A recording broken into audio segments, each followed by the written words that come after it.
Hey everybody, I'm supposed to look at the camera for an obligatory 5 seconds or so. Well, they said 10 minutes or so to make people feel like I'm engaged with them. But hopefully, if I'm looking this way, you still realize that I'm talking to you, the viewer.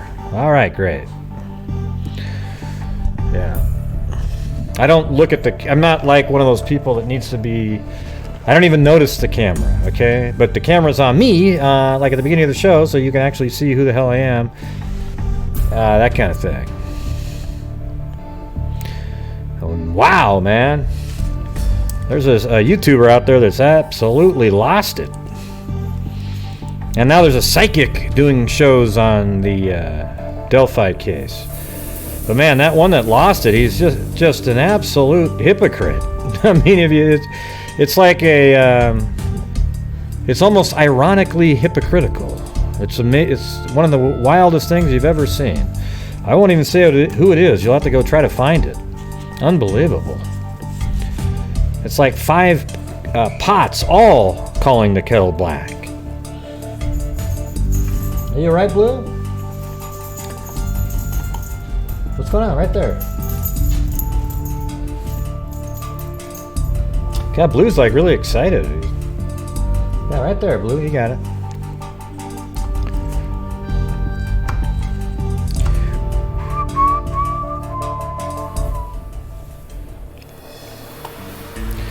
Yeah, and also, I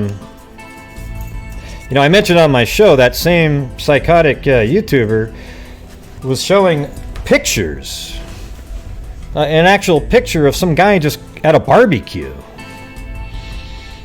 and saying, I'm doing this the right way. This guy looks like he could be the killer, and just went through the whole thing. And now I said I think that's irresponsible. And now the video's off the air after it went viral with 2,100 views.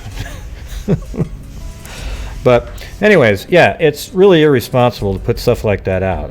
If you watch my show, I've never done a show where I've just took some random schmo and said, "Oh, look, he's got a goatee. He looks just like him." And now that YouTuber's telling everybody out there not to do what he just did. It's unbelievable. Wow. All right, so I thought I'd get that out there before the 8:30 timeline. It's unbelievable, though. And what's sad is people, when you're articulate like that, it tricks the people that are, like, ignorant.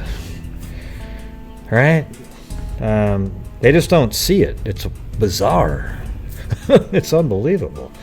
And now there's a psychic out there doing shows, and apparently, boy, he's been right on other things. So, man, we better take what he says as gospel.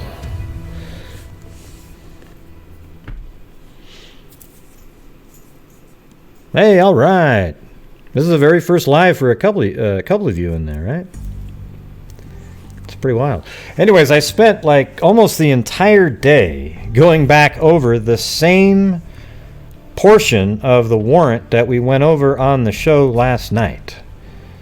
And I got everything that I could think of mapped out. Okay, so if you guys don't understand it at the end of this show, I did something wrong. Because it's literally, I don't think I can do any better than what I did today. I even know where all but maybe 1 or 2 of the cameras are.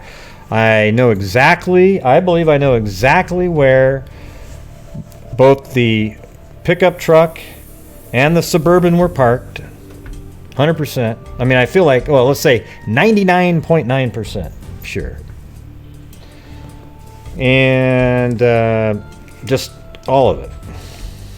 And I even use little Google Earth images in Google Earth to represent the vehicles.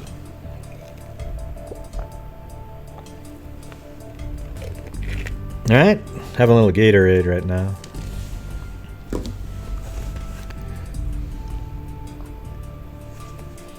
So you guys ready? Or what? So I'll have the PDF file open at the same time. And I'll try to get through this, and then maybe we can move on to the second half, which is mainly just, there's no My forte are images and mapping and things like that, and then sort of putting all the facts together and putting it into logical order and meaning. You know? So there's things that even today I was doing it and I go, I thought I had something and I go, oh, wow, yeah, oh, shit, that was backwards. Let's do it. All right, here we go.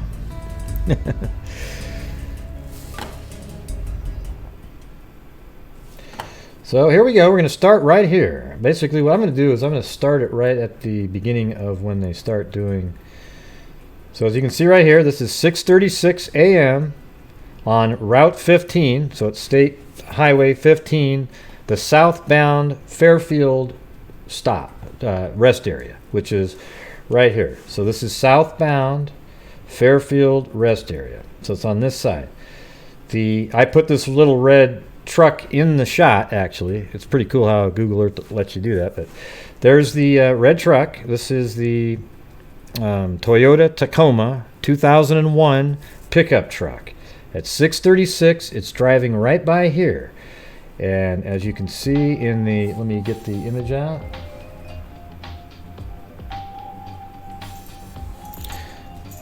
Thank you, Billy Boy Blue. Let's see what the joke is. Hold on. Quaff, oh quaff this kind nepenthe and forget this lost Lenore. Quoth the raven, nevermore. Yeah. All right. Thanks. My friend from, well, he's still my friend now, grade school, high school, college, and now we've worked together for, gosh, I don't know, 15 years now. That he memorized the Raven. Quote the Raven. Right? Drinking wine glass, watching my favorite true crime YouTuber Grey Hughes, love you Grey, red heart, dog face. Yeah, he memorized the Raven. Hey, thanks a lot, Melissa. Let's see, drinking wine, watching the, yep, all right. So here's the thing, my friend memorized the Raven in grade school, actually. I think it was 8th grade, I think. And Mrs. Owen's class. Anyways, he memorized that whole damn thing, and I was so lazy at that time. I didn't even really... See, the thing is, I didn't give a shit through grade school and almost all the way through high school. It was just, I don't know what the deal was. I shouldn't even have gone to any kind of formal education whatsoever until I was probably like 5. Okay? I should have, I mean, I wouldn't have mind starting all over at 25. Just learning it, you know, adult grade school, you know. Anyways, I just didn't really give a shit. Okay, so the thing is here's my poem. I memorized one too. It sounded like this. There once was a boy whose name was Jim. His friends were very good to him. They gave him cakes and tea and jam and slices of delicious ham. I mean, it was really just one of the worst poems in the history of mankind. Like something like I probably found on a box of cereal and just memorized it really quick. All right, back to this. Okay, 6:36 right there is the surveillance footage. And as you can see, you can't actually see the truck. It's right here. The image that they have on the document isn't that great, but they have an arrow pointing on the other shot where the truck is right there. And as you can see, you got the 3 tables right there. Those 3 tables are actually right here. And then you can see that there's a camera on the side of that building right there. Watch. I'm going to actually move it over to where the pickup truck is actually seen. Right over here. And if you zoom in right there, you can see that that camera is pointing out in that direction and would catch the vehicle. And the vehicle's right there, and those are the 3 tables right underneath where that camera would have to be. It has to be that one. All right, so that's at 6:36. All right, now I always have to do this where I take off the 3D version of the map. So 6:36, it's going southbound on I-15, and let me put the route in there. So I put the whole route in there so that you just follow it along. It's driving this direction. And let me tell you how long this is. They drive, or who is ever in the, I think it's just one person. There might be a third person now. I'm not sure at this point, but or maybe not a third person, but a third car. So this is 15.5 miles long, this entire route. However, before the 15.5 miles is up, it actually passes another southbound. So if I go like this, another truck stop, and that one is at, let's see, 703. And it's right here. And there's the pickup truck. And the 703 is this rest stop right here. And I think I have a camera for that, but I don't remember. Let me see if, let me load it up. Hold on a second. This is the shot. I wasn't able to locate that exactly where that camera was. However, I can see this fence somewhere, and I can see there is the Tacoma right there. You guys can see that clearly. It's 703 at Route 15 southbound in New Canaan. And that's exactly what this is. New Canaan rest area at 703. So it's continuing to move in that direction. And then I was looking at the map, and I realized actually that where that park is, there's an overpass there, but there's no exits there. So then I thought, oh, wow, so they had to get off somewhere else. And I actually, just looking at, oh, man, what the hell was that? Oh, yeah, excuse me, that was my coming up with a chart of information for the Delphi case. A flow chart. So here is the route. You would have taken this exit right here, and then go over the overpass, and then drive around on the street like this, and then around, and then that takes you back over the overpass onto this road right here. And the road is Lapham Road. So over the overpass, Lapham Road, and at 703 was at this truck stop, but it was just driving by. It's not like or a rest area. It just drove by there. They just picked it up on camera. It didn't stop at any of those locations.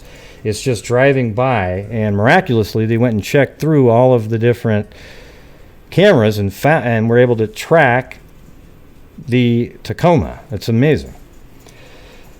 So you can go this way. There's also another way that involves going over here. This is the way that Google Maps put on there, and I could imagine them doing something like that. Blue's just running around with his little bell going on and on and on.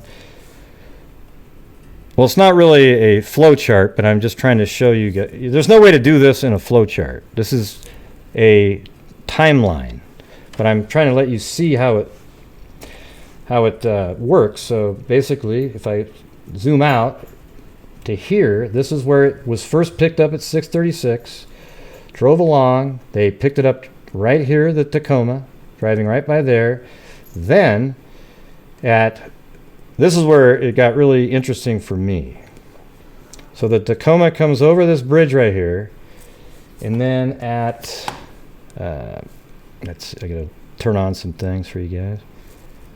There's a school bus right here headed southbound, and the pickup truck was seen there at 740, but there was another bus that went by there earlier, and that pickup truck was not there. It went by at 705. So the pickup truck was probably parked there just after the bus drove by, because it only takes 5 or 6 minutes to drive from that previous rest area. Do you get what I'm saying? Put a 1 if you understand what I'm just saying. At 740, a bus actually does film the pickup truck parked there. However, the first bus that went by was just a little ahead of the pickup truck. So here you go. Here is the bus, and it picks up. I think this one is at 740. And let me load that one up. And let me load that one up. And here's how it works. Look how perfectly this works for everybody here. Well, it works for me. Hopefully it works good for you guys. This is the southbound truck driving this direction, so it's heading south, and that's outside of the folding door on the bus. All right, that's the folding door, and right outside that, the truck is facing that way. You can actually see the windows on the truck. So if I was to load up a Tacoma, which is this one right here, notice how you got that window back there and then this different shape one like that. You can actually see that right in there. You see that window, and then it kind of has an angle like that, and that red truck is parked right on the right side of it. And at that time, when looking at this, I don't know which turnout it is, right? However, on the document, they give you, this one's at 705. So this is at 705 where it didn't show, in that exact spot, did not show the Tacoma parked. Now, this is at 740, a southbound bus. Now, see this car right here? This car is just a completely different car. And right up here, you can still see that shot where the Tacoma, it's very small for you guys, but there's a Tacoma. That is out the folding door. This right here is out the front of the vehicle. And this shot here obviously is just shooting back at all the seats. So I took this image right here and I was able to come up with this. Let me give you a closer image. Oh, that's not it right there. Hold on. This one right here. So at 740, you have this vehicle on the front camera of the southbound bus. All right, so if you're looking at it, this is the bus driving this way, and that, like, see how that car is parked right there? Is probably parked right in this area because it's seeing it on the left side of the road in that image right there. So it's looking out the front of the vehicle of the bus, and it's on the left. And then let me show you this other image right here that proves it. So this is from Google Earth right here. You can even see the little tree up. I mean, it might be hard for you guys to see, but let me see if I can zoom in. Well, there you go. So way up here is the tree that's right there. Then this bunch of trees right there. Then you've got the little curve right there that's right there. And then the side of the road that matches right there. And this is where this random car was parked, but that allowed me to then know that if I go to Google Earth and go to Street View down here,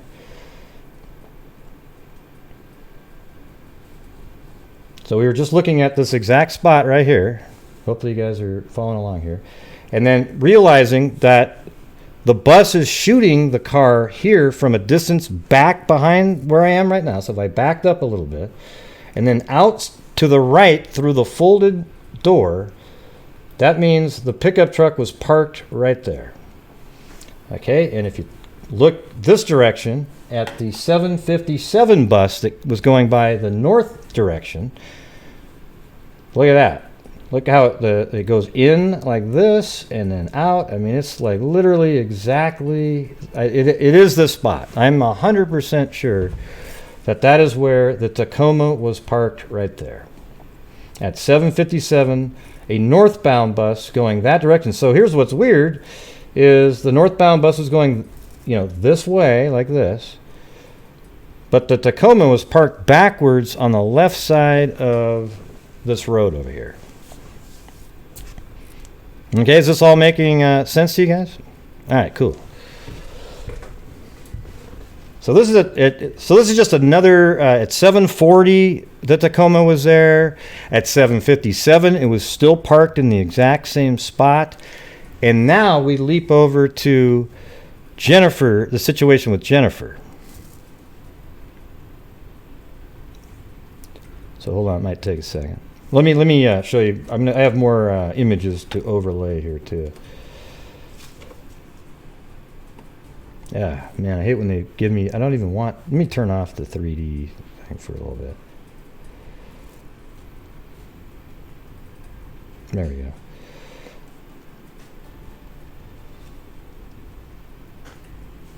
So here's the northbound bus at 7:57.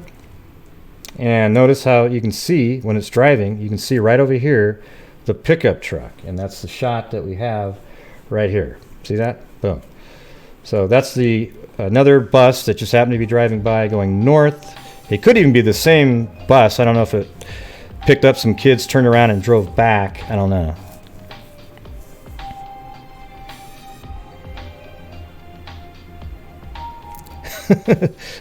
Ray, if Fructose invites you I over won't be for dinner, going. don't go. You're wrecking his defense right now, L101. Yes. So 7:40, boom. 7:57, boom. And then there's no more buses. And that makes sense because school starts right around this time. Because Jennifer, at this moment, is... Let's see. I'll put the text there so you can see that. Right. Okay. So now let's move over to where Jennifer, she's at home. And she obviously drove the kids probably right around that same time, 7:45, 7:50, whatever, dropping the kids off at New Canaan Country School. I actually think that that's where these buses maybe... I don't know if there's another school over here, it looks like. So it's hard to say where those buses were going, but here's New Canaan Country School. And this driving distance from Jennifer's house is only 0.67 miles, very close. So she gets in her vehicle. She could even have left home as late as heck, 7:58 or something. If she just let the kids get out of the car, watched them go in, and then took off. So she drove them to school, all the kids. Then she drove back, and then we see her on surveillance. And I'll put the Suburban right there. So there she is coming back home, right? So she took that same black Suburban to the school, and then as she's coming back, at 8:05, she's filmed right from this house right here. There's a camera filming out, and let me show you that. So this is 8:05. You can see it matches the driveway, and then there's another shot that later on the shadows here make it a little bit harder, but this is definitely the driveway, and it goes both directions, opens up, and then you can see the Tacoma right there. You guys see that? Hopefully you can see that. It's right there. It's just driving by. It's going home at 8:05. And then she continues on like this. Then she arrives at the garage, and police believe Fructose, as I do too. I mean, not that I'm not law enforcement or anything, but this is what I was saying at the very beginning. That Fructose was lying in wait. I think he was standing behind this building right here, just right off to the side, waiting. He probably looked around, saw her coming up, or just waited there and waited for the sound of the garage door to open. Then when the garage door opened up, he went in there and maybe kind of stayed low. The garage door closed, and then he attacked her and killed her in the garage. Then he spent from 8:05 until 10:25 cleaning up the entire garage. That's what he was doing in there. He spent that entire time cleaning it up, getting her body ready to take out. He put her body in her own vehicle. See, that's what's so interesting. Like, how did he get there? I think there's another vehicle somewhere, everybody. I really do. I really think there's another vehicle involved. I think there are 3 vehicles they used that day. And I said that I was talking to... Actually, I was talking to Woods Girl earlier, and I think that actually is a possibility, because How did he get there? Did he park a car on a street somewhere and then walk through and get in there? You know, there's definitely another person, right? But was he, you know, it's kind of strange that he's just there, because he lives quite a ways away from here. And the pickup truck, well, let's see. So if the pickup truck, yeah, see, she got home at 8:05. I mean, I guess the pickup truck could have driven him there. He could have been in the pickup truck, driven him there, dropped off, and then went back to where we saw him, but there's just no evidence of that. So anyways, he was lying here in wait.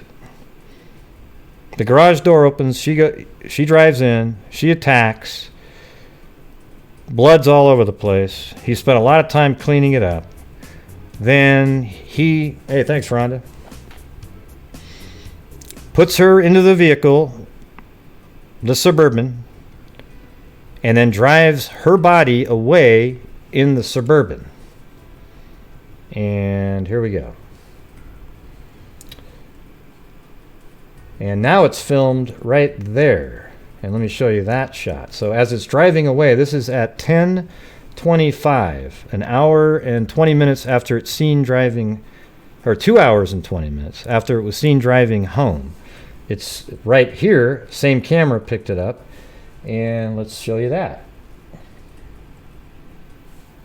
Now you can see the driveway a lot clearer. The shadows are different. See how it does a little Y? There's a tree right at the corner. Well, look at this. Or there's actually a tree on this side too, but right there. And you can see the Tacoma right there. Can you guys see that? It's dark, but you should be able to make that out. No, excuse me, not the Tacoma, the Suburban. It's right there. See that? And if you look at right here, there's the little Y shape, the two trees, and it's driving by right there. So that's at 10:25. Now, this vehicle, and let me click on this. I'm going to pan out. Now watch this. From Jennifer's house, which is right here, I'm going to now show you the route to that park where the Tacoma is parked. So here we go. And that is 3.4 miles. So it drove like this. You know, there's probably various ways you could do it, but this is the way that Google Maps said, so it's the quickest. It drove like this, and then it drove, and this is exactly what I think, because it drove down this road towards the Tacoma that was parked right down here, see? It's parked right there. And then the Suburban ends up parking right where this pin is. 100 feet in front of it. It's pretty amazing, because that's what the document says, that the Suburban was parked 100 feet from the Tacoma. And if you go right around 100, you know, I have right there is 113 feet. And then if you go to Street View, so just kind of look at it like this. That's where the Tacoma was parked. And then right here, in this space, is where the Suburban was parked, right there. And all it did was pull up on the correct side of the road for themselves, get out, get into the Tacoma, and then it just probably did a quick U-turn like this, and then boom, right back out that direction.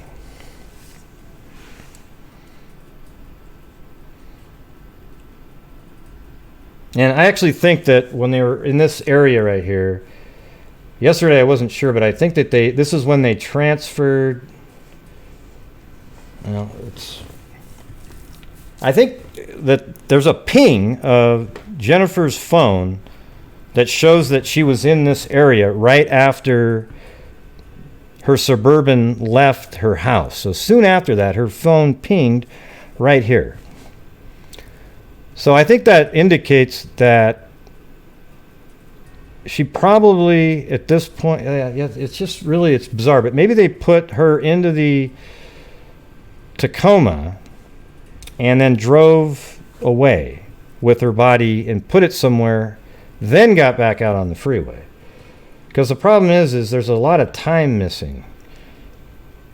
See, at 10:25 is when the Suburban leaves the house. It would have only taken 7 or 8 minutes probably to drive to this location. So that would make it, let's just say 10:35. And then at 11:12, which is 25, 35, 37 minutes later, the Tacoma is now back on the freeway. Probably took a different route to get back onto the freeway there, but now it's headed this direction. And at 11:12, the Tacoma is sighted right here. And here's the camera on this sort of island here, filming back that way, getting this shot right here. So there's a Tacoma. Now, I wish I could see a person right there. I mean, it does sort of look like there's somebody there, but it's hard, I can't even make it out. This one, I don't see any shapes that look like a person at all. They might have a better, clear version. I'm sure they do, actually. This is just almost complete garbage, what we're looking at, these images. But you can make out enough with what they gave us.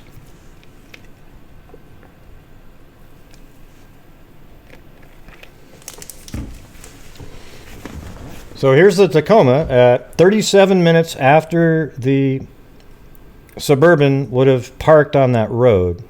It's now driving back the way it came. And I wasn't even aware, yesterday when I was doing this, I wasn't even aware, but this entire route leads right back to where Dulos lives. That's where it came from originally. And so I'm wondering, though, if in that 37-minute gap, did they put the body in the pickup truck, drive somewhere else, dump the body, and then drop off the other person at their own vehicle? So there was this 37-minute gap here. They dispose of the body, drop off the other person at their vehicle, and then take the Tacoma all the way back to home. Right? Now you're just driving all this trip. There's no body in your car. There's not a second person. It's even a third vehicle. So you're adding a lot of subterfuge, a lot of crazy stuff going on.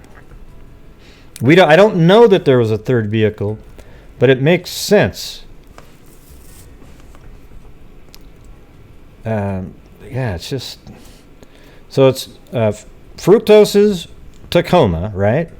So what if he drove it and then met somebody in another location? Then that person gets into Fructose's car, drives it. Well, no, he couldn't do that. It has to have been... Let's see. Let's get this figured out here. So here's the thing. At 7:03, they pass here, and then all of a sudden, the only real actual proof that they're parked right here is at 7:40. So there's a lot of time. It doesn't mean that pickup truck was parked there that whole time. It means that maybe they came back there to park a little bit later. There's no proof, right? So let's say Fructose shows up here, and then another person picks up Fructose and then drives him over to Jennifer's house, somewhere around here, and then he walks the rest of the way. And then, let's see what would happen there. Then that person would then have to park their car in some other location, and then Fructose would have to get in the pickup truck and drop him off. It just seems odd. I don't think he would walk 2 miles from where the Tacoma was parked, and he wouldn't even have time. He would, though, if he was there much earlier. See, the thing is if they're saying, well, gosh, he could have been parked there. This Tacoma could have been parked there at 7:08, right? Okay, let's go with this one then. I'm going to go with this one. How about this? because it is complicated and confusing. The Tacoma gets here at 7:08 with 2 people in the vehicle. And then Fructose has plenty of time to walk over here. Just walking down streets. Although that gives him a lot of chances to be on surveillance footage. But anyways, he could walk there. It's not far at all. And he could have even took off from there at 7:30 even. And made it all the way over there to stand by that garage. Well, yeah, it wouldn't even matter if he's really a runner or anything like that. Although I guess he could have dressed up as a runner and nobody would have thought twice. Yeah, maybe didn't walk. I don't know.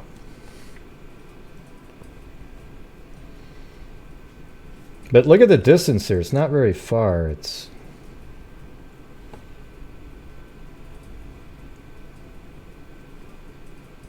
I mean, as a crow flies, it's 1.39 miles. That's not very far. And they only have proof for sure that the car was parked there at 7:40. And this whole driving direction here, they would have done regardless. So if they're going over to kill Jennifer, they could have kept driving this direction, taken an exit somewhere else. Let's see, maybe taken this exit, driven over here, up around like this. You know, maybe dropped him off over here.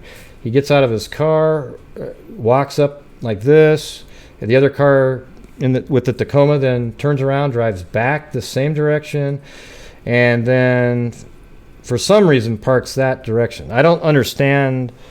It makes sense going this way, and you're just sort of parking that way so you can watch for them coming, so you're not looking through your rearview mirror.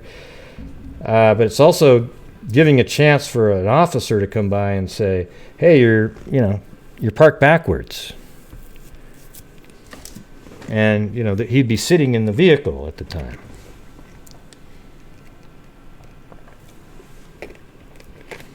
Yeah. What's Curious George saying? Isn't this girlfriend the third person? I don't know what that means. No. All right. Well, that's the part that's still kind of out there.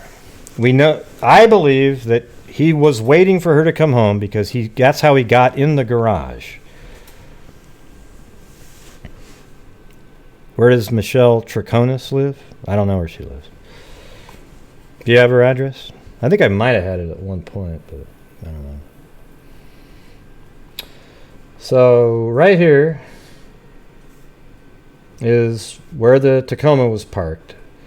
And there's still proof that it was still parked there at 7:57 and waiting for Fructose to get done with what he's doing and show up with the Suburban. It would be interesting, though, if the pickup truck was actually left there alone. Because that's definitely possible, right? Why does there have to be another person with Fructose? I mean, all it proved was that the pickup was parked there, not that Fructose was in it. So if he parked there at 7:20 or whatever, 7:08, he could have easily gotten over to that house on foot, then drove the Suburban back over, and there wouldn't be somebody sitting in the car getting antsy, waiting around for 2.5 hours. Drove all the way back. And I don't know if he then... I mean, it'd be kind of weird to carry a body 100 feet, though. So maybe... I don't know how that all transpired. But if that's true, though, that you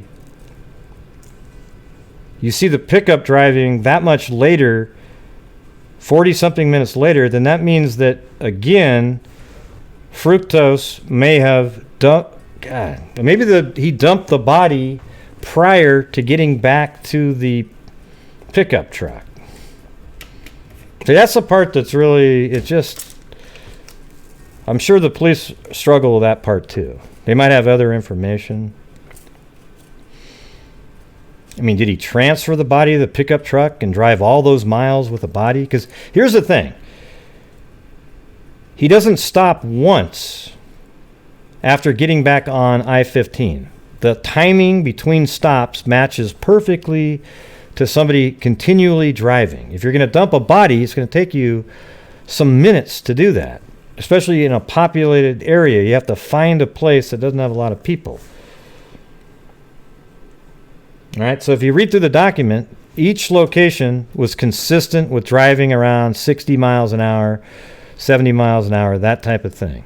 So there was never this weird gap. The only gap you have, everybody, is between 10:25 when he left her house in the Suburban and 11:12 when the Tacoma is filmed again back out on the freeway.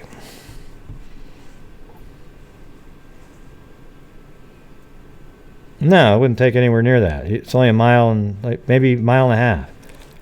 I said that earlier.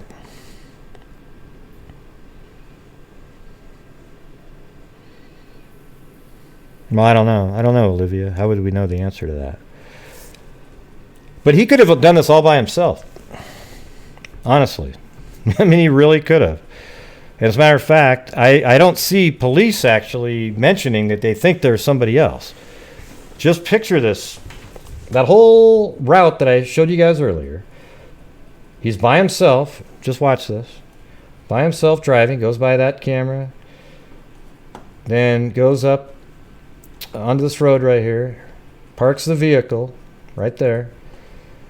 Then maybe sits there for a little bit. Then gets out of the vehicle. Walks. Probably can cut through the woods here. You know, there's lots of quicker ways. And he walks all the way over here. And it's pretty sparse. You know, it's not like there's... And this area is pretty busy, but maybe there's ways to walk where you're kind of going like this. And then he's all by himself. Let's just, right now, just picture the Tacoma sitting there with nobody in it. Waits here. She goes in. He falls behind. The door shuts. Just, it's similar to Prisma Reyes, how she got into the apartment complex. Gets inside there and he kills her. Spends over 2 hours, 2.5 hours almost, cleaning up inside the garage. Puts her body in the Suburban and then drives out.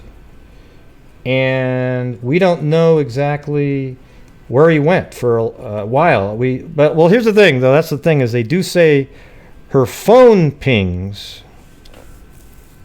on... Jennifer's phone pings on this road. So that's what always keeps throwing me off. Yeah, I wasn't looking for his property. Yeah. So I think we were looking for Michelle's property. I don't know where that is.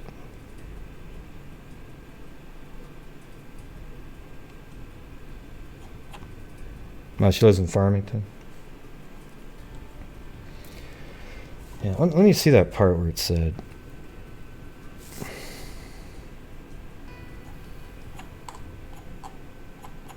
Okay, it's around in this area. This is at the 8:05. This photograph is the last known photograph of Jennifer alive, because they know that's her driving home. And it says, Dulos is believed to have been lying in wait at 69 Wells Lane. Yeah, we've been showing this property the whole time. 69 Wells Lane for his wife to return home. The crime and cleanup are all believed to have occurred between 8:05 and 10:25. A residential surveillance on Wells Lane shows Jennifer's 2017 Chevrolet Suburban traveling westbound away from 69 Wells Lane, just like I showed you guys. Dulos is believed to be operating the victim's vehicle, which is carrying the body of Jennifer Dulos and a number of other items associated with the cleanup, which occurred in the garage of the residence. Cellular data, see, this is the part that's keeps. It's the red T-shirt in the Molly Tibbetts case. Cellular data obtained from Jennifer's cell phone is consistent with the phone moving from Wells Lane to Lapham Road during this time frame. Right? So they're saying there's Wells Lane and it made it to Lapham Road right there. So that means they think it went right there. So why would you do that? You have the Suburban, the pickup trucks there. Do you drive the pickup truck next to the Suburban, wait for nobody to be around, and then quickly dump her body into your pickup truck and leave the Suburban there, and then you drive somewhere out here somewhere and dump her body? Maybe, you go to a lake like that. It's just somewhere. He has, let's say 40 minutes. So let's say 20 minutes, let's say 17 minutes, some direction. I mean, that can get you a long way, 17 minutes. And then 17 minutes back. I'm giving 5 or 6 minutes just to dump the body somewhere. Perhaps he even dug a hole, who the hell knows what this guy did. And then he makes it all the way back to, this is speculation, but I'm trying to make it work. Why would he hang out at his pickup truck for 40 minutes? Can anybody explain that? Can anybody explain that? Hey, good for you, Shelley. All right. Yeah.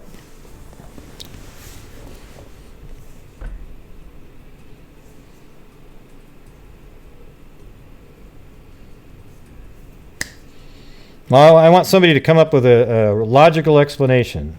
If her phone is pinging on that road,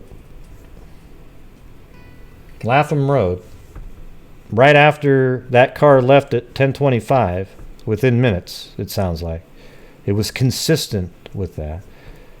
Well, what happened in the 47 minutes before you see the car right here, just driving back this direction, the Tacoma? So it seems like the Tacoma is the transport vehicle of at least the killers, for sure, right?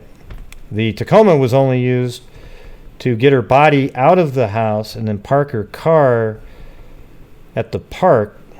But here's the thing. They took both seats out. Remember, Fructose told one of his employees to remove both the seats from that vehicle and put in 2 of the seats from his Porsche.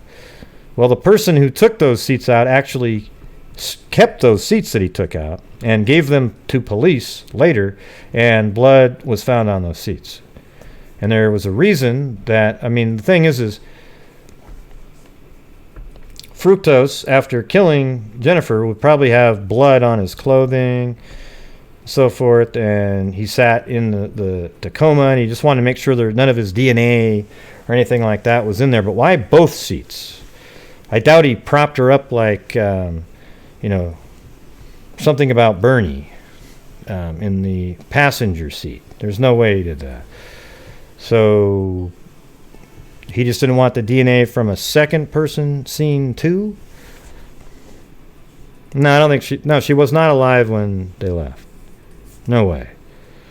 If she was, I guess it's possible, but doesn't sound like it. Oh yeah. Oh, Weekend at Bernie's. Okay. Okay, yeah, Bernie. Yeah, I forgot what it was called. Something about Bernie. I forgot the name of it. Thanks, Kit Kat. So glad to be here with Gray and the Freak family. Sparkling heart. Yeah, well, there is something about Bernie, boy. He sure looked weird. Yeah. I think I combined something about Mary with Bernie. Yeah. So I believe her body was disposed of between, I'm going to say 10:30 and probably 11, something like that. Between 10:30 and 11 is the time frame that her body was being disposed of somewhere, because there's that gap, and then as soon as the truck is spotted right here, there's no pause all the way home. So now we're going to go through that part. So the 11:25, the Tacoma's driving right here. This camera films the Tacoma on the heading east on I-15.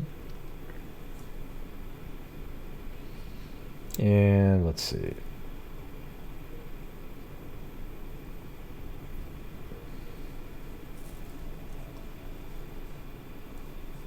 And then it drives all the way this direction like this.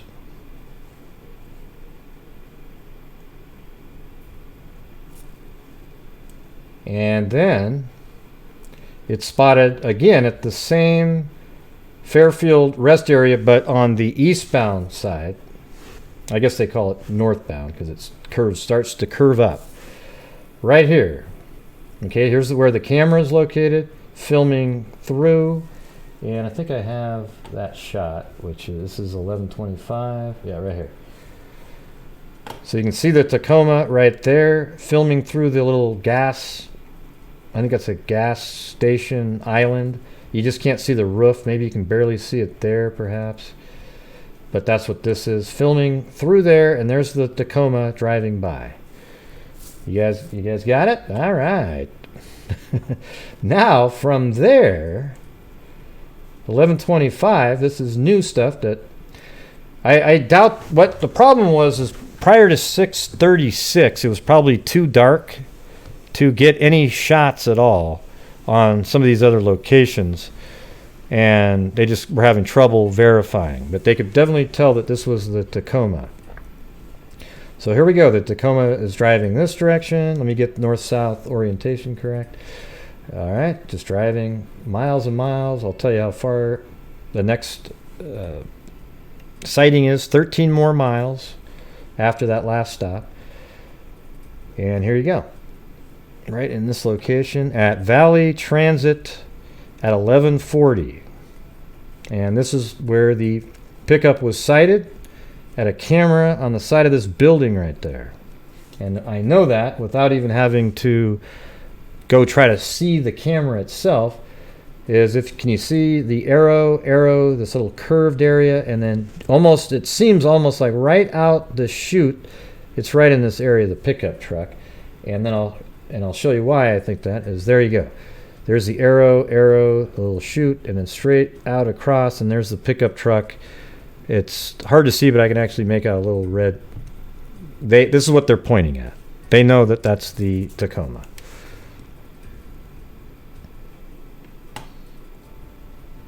And so that would therefore mean the camera would be right there filming out that direction. Okay.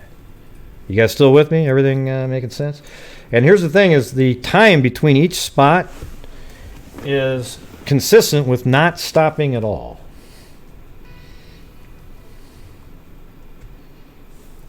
And now we're going on to the next one. Here's the next route.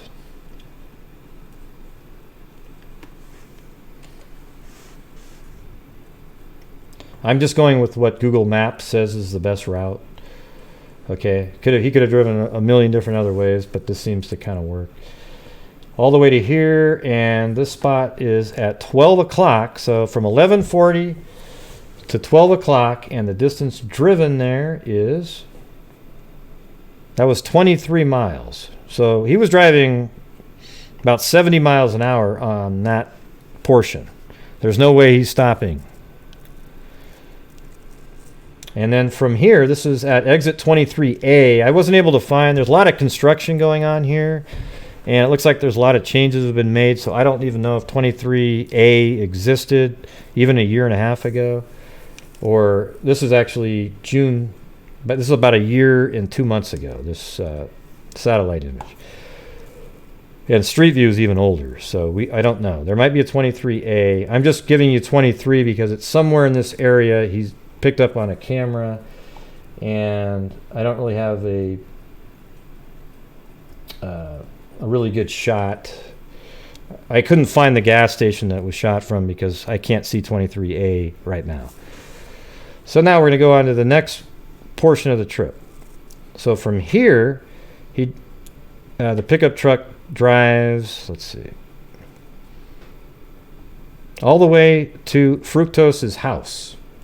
So look at that. It just keeps on going up like this. And of course, again, I'm just using Google Maps. Drives all the way up here.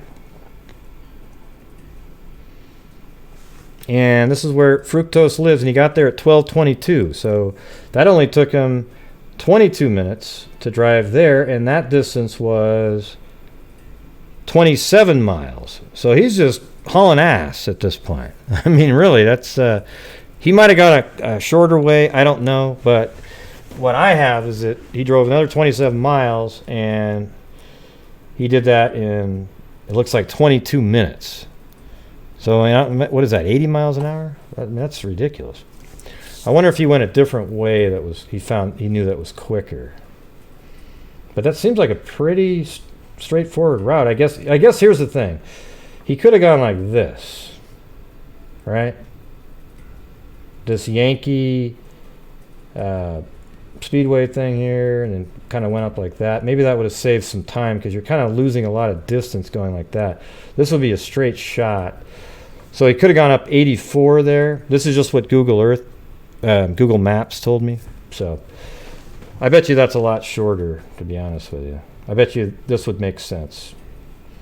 So let's just assume that he went up the Yankee Expressway, 84, and then up like this, and then home.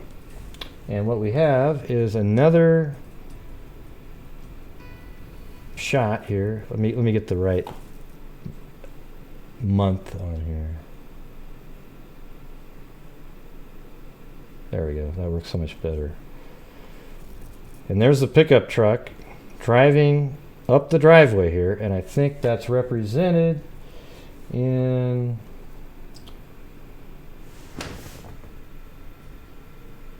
this shot right here. And this is actually, they said in the documents, this camera is 24 hours and 10 minutes fast. So this should say 5:24 and then at 12:22. And I guess apparently his vehicle is right there. And I'm thinking that this right here is this driveway right there. And this is, it's a nice house. So it's kind of filming at this angle, and then you can see his car off to the side driving up this driveway and then makes it home. So you see where the conundrum there is, everybody? The pickup truck, after being at that park, drives all the way back home, and that's obviously how it got there too, something similarly. It drove all the way home without stopping. Do you guys think that her body was in that pickup truck all the way home like that? And driving 70 miles an hour at times?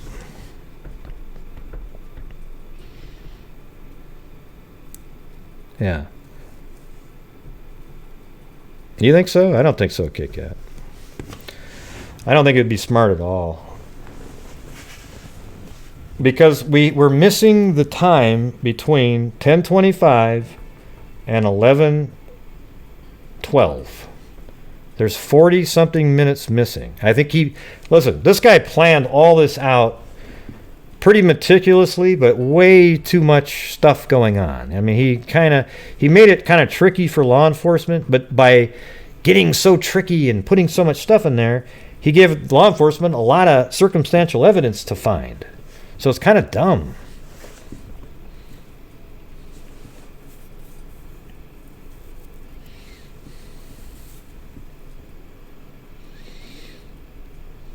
I'm thinking the police don't know for sure they don't know where the body is, right? And I'm telling you, the only gap that's in this whole thing is 10:25 to 11:12. What the hell was he doing? Do you think he would have pulled up his Suburban? He leaves the house at 10:25 of Jennifer. Let's go back over there. We gotta sort of, let's come up with a rational freaking theory here. But there's the whole route. I think it's a little different. I think he went up like that, but all the way down like this. I mean, he didn't live that close to her. I mean, probably, 60 miles at least, 70? Psychos.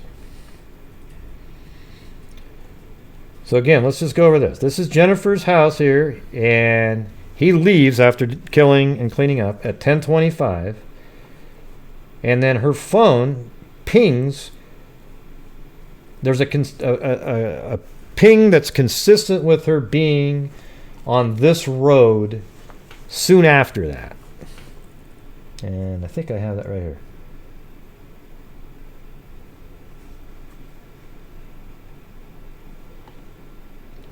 Yeah, right here.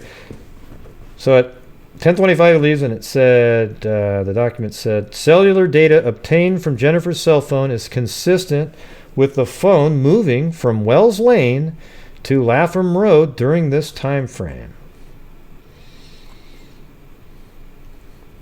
So they're saying that the car did come on this road, which, wow, I mean, you'd think, okay, well, that means that it made it here. But I think this is when. So here's the thing. If you kill Jennifer Dulos, you're not going to drive around with her car with her body in it, right? Because then it'd be like, there might be some shots where people go, no, there was a guy driving Jennifer that vehicle. I saw it. You're not going to do that. So I think it's very possible that he drove the Suburban right down to where the pickup truck was, put her body in the pickup truck, and that's the last time he was anywhere near the Suburban. Okay, he wasn't anywhere near the Suburban again after that. Suburban was left there. Her body's in the pickup truck. He probably got her body in the pickup truck no later than, let's say, 10:35 at the very latest. Then he has a good 13, 14, 15 minutes of just somewhere to drive. And as you can see, look how far. This only took 15 minutes to drive that distance. So he could be over here and drive all the way over to this lake even. Dump her body. Get right back in the pickup truck. Drive all the way back, because this is the way he goes home. The only reason I think that you're seeing his car at this rest area is because that's how he gets home. That's how he drives. That's where he goes. I don't think it has anything to do with, oh, he was just right here, so then he... I did think that, but I don't anymore. I think the pickup truck dumped her body somewhere, then drove back the way he knows how to get home on I-15, and that's when he happened to drive by at 11:12. Okay? How does that sound?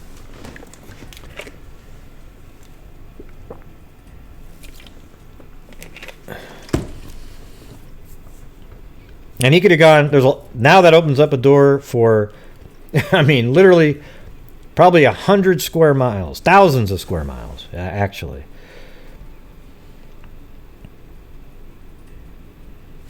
Yeah, I mean, look at, let's just see.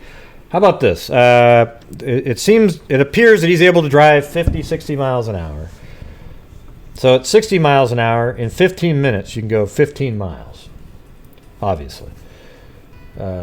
Or let's see, in 15 minutes, you can go, let's see, at 60 miles an hour, in 15 minutes, you can go 15 miles. So what I'll do is, let's just go right here where this road is, and I'm going to do this. This is going to be crazy how big this area is going to be, but I'll just make it 10 miles, just for the hell of it.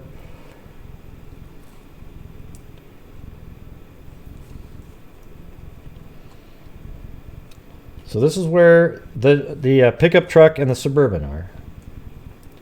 Now, I'm going to do a radius of 10 miles. Oh man, this is stupid.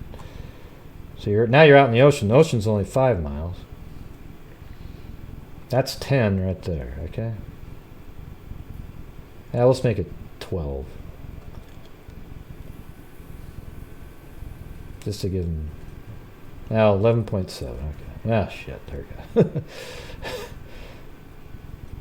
There we go. Now look at that. Look how far and wide he could have put her in any of these places, all around in here, and then driven back. I'm saying I think it's more likely over in this quadrant over here,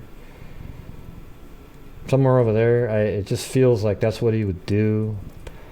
I don't think he would start putting her here and then drive back here to drive that way. I think a more likely way to do this. Let me do this again. Can you do? Is there a?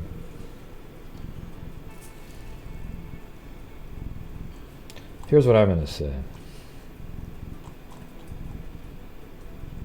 Something like this.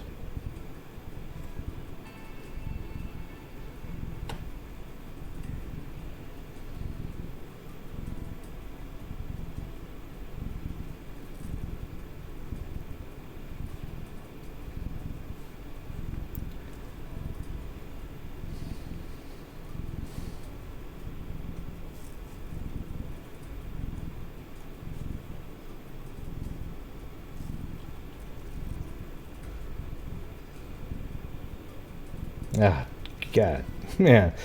Sometimes this program drives me nuts. You grab a point and then it makes about a jillion of them. I know that's not really a number. Did you hear Gray? He said a jillion. Yeah.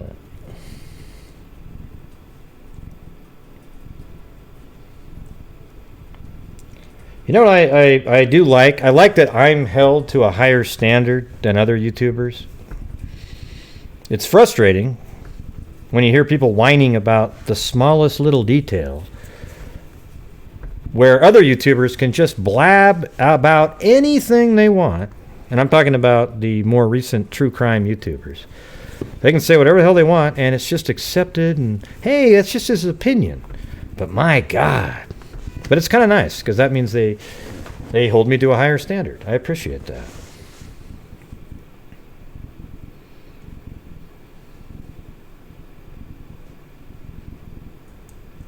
Yeah. So I'm going to say somewhere out in this area, like this.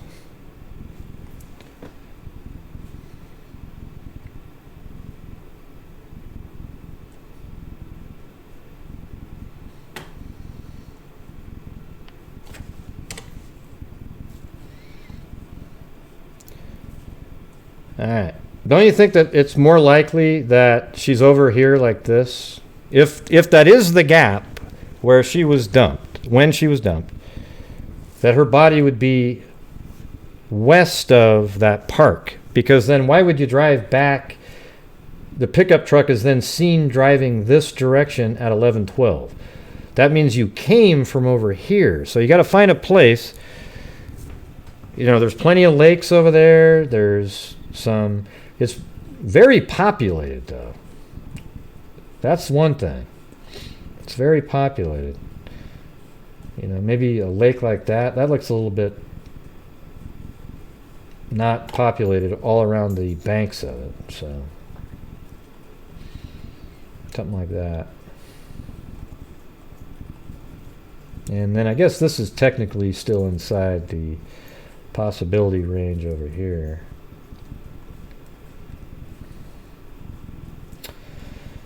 Yeah, man, it's wild.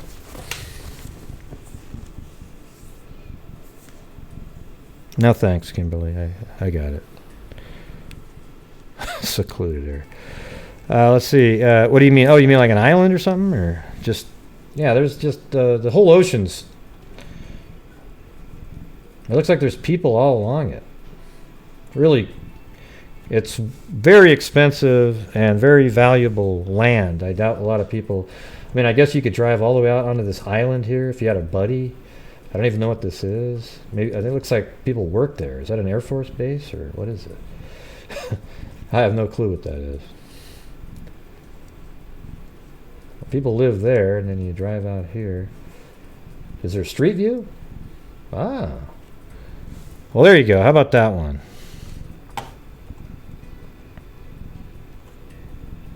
Maybe this one, Kimberly.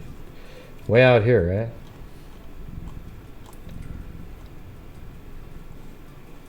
Hey, don't mind me. I'm just gonna go dump a body. Yes, you're go through. Thanks. Then drives all the way out here. It's a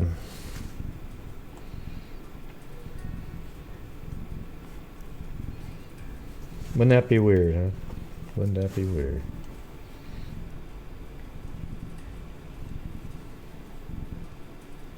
And that's definitely inside.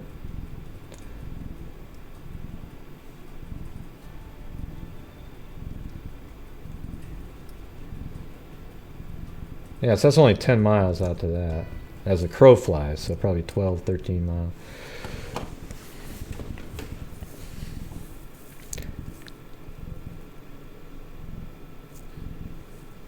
Yeah, it could be. I thought you were talking about right around the cliffs. That's where all the expensive houses are.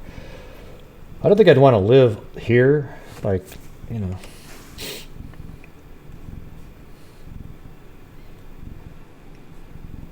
No, maybe. I guess it's kind of protected from the hurricanes. They don't really make it up that far very often, though.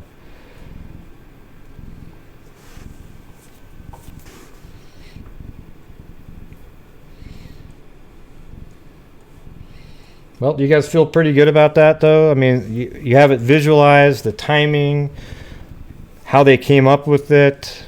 What I like to do is to investigate the investigation and try to figure out and know what they know.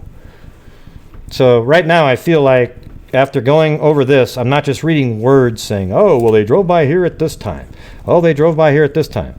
I actually have it pictured in my head, the camera angles where the cars were parked, and all of you will too, right? Well, thank you.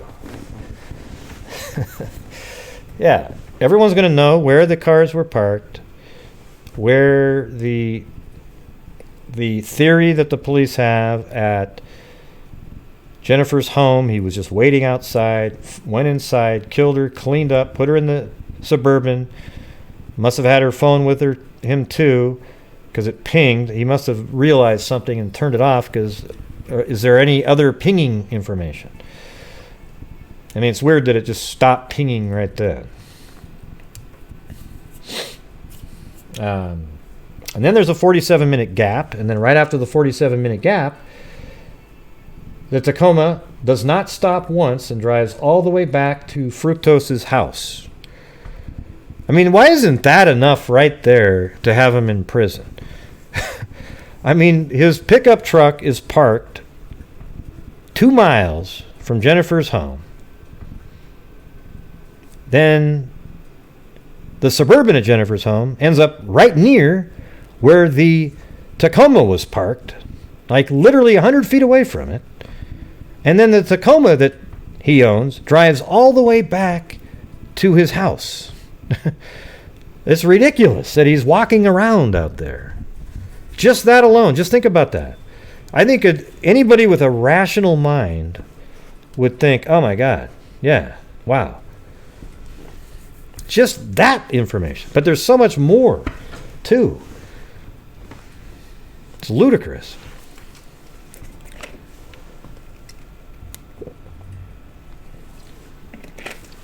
Yeah, I mean, how he got bail is beyond me. I mean, if I was a judge, I'd say, you know what? This looks like he did it. I mean, I'm feeling like the information you have right now really strongly points to him being the killer. $10 million bond. Or none. I mean, none would be the best way to do it. Because it's just, to me, it's so obvious.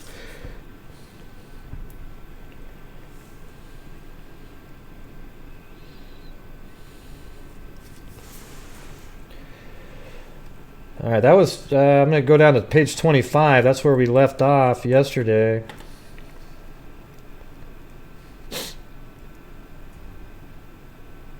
So now I'm just going to move on to the next portion here. detectives seized that very same 2001 Toyota Tacoma. And they were able to do so because of a search warrant. And investigators were securing the vehicle, and this was a guy named Gumini. I'm not sure if I'm pronouncing it right, but that is the one of his not a coworker, an employee of Fructose.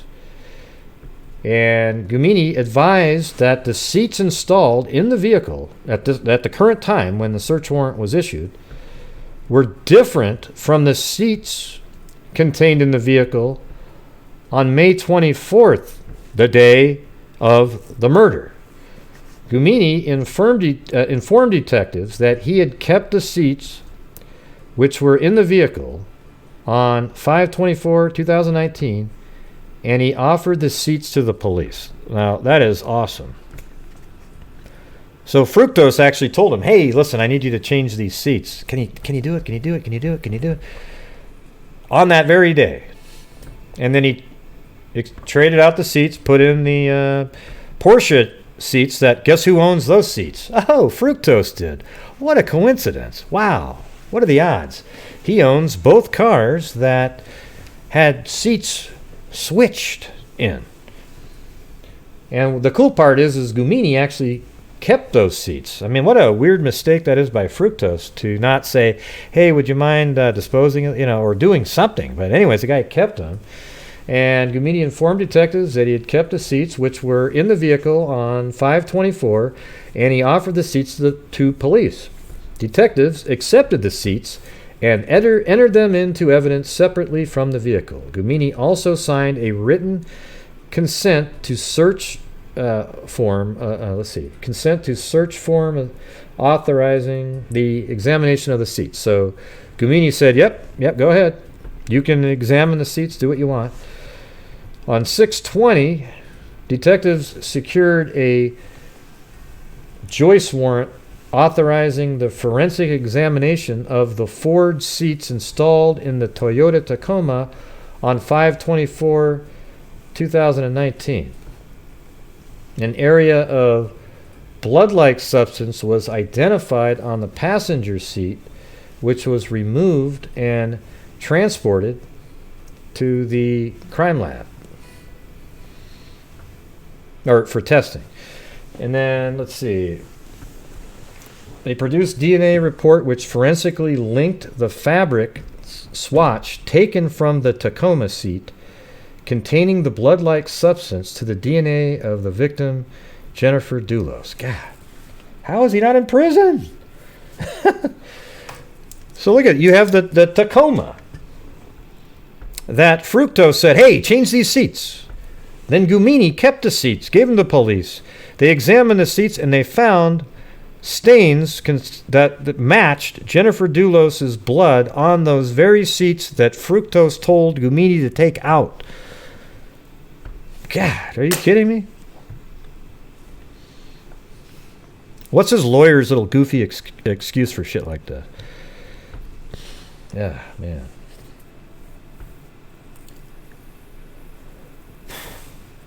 And then on July 12th at approximately 10 a.m., detectives conducted an interview with Gumini, who had come voluntarily to the Troop G barracks along his private attorney to provide investigators with pertinent information in this case, which included Gumini explained that on 5/20 he had parked his Toyota Tacoma pickup truck in the driveway. Let's see. So 5/24 is the... Okay. So 4 days before, he parked his Tacoma pickup truck in the driveway of Ford Jefferson Crossing in Farmington. He had taken the Ford Raptor registered to the Ford Group at Dulos' direction and was his normal practice during this week. Gumini stated on 5/24 he had spent the day working at the Ford Group construction site located at 61 Sturbridge Hill Road in New Canaan. He reportedly arrived at the property sometime around 9:30 a.m. and remained at the property for the duration of his workday installing door hardware. Gumini claims are corroborated by data obtained from the infotainment system installed in the Ford Raptor and from the cellular carrier call detail records. This data also places Gumini at his residence, which is consistent with his involvement in the crime. He had nothing to do with it. On 5/24, approximately 2:13 p.m., Gumini received a text. So here it is. This is on the day. This is later in the afternoon at approximately 2:13 p.m. So remember, what time did Dulos make it home? 12:22 was it? Or was it 23? What was it? 12:20. Oh, I got it on my map. I think it was like 12:20. 12:22, right there. So he makes it all the way home at 12:22.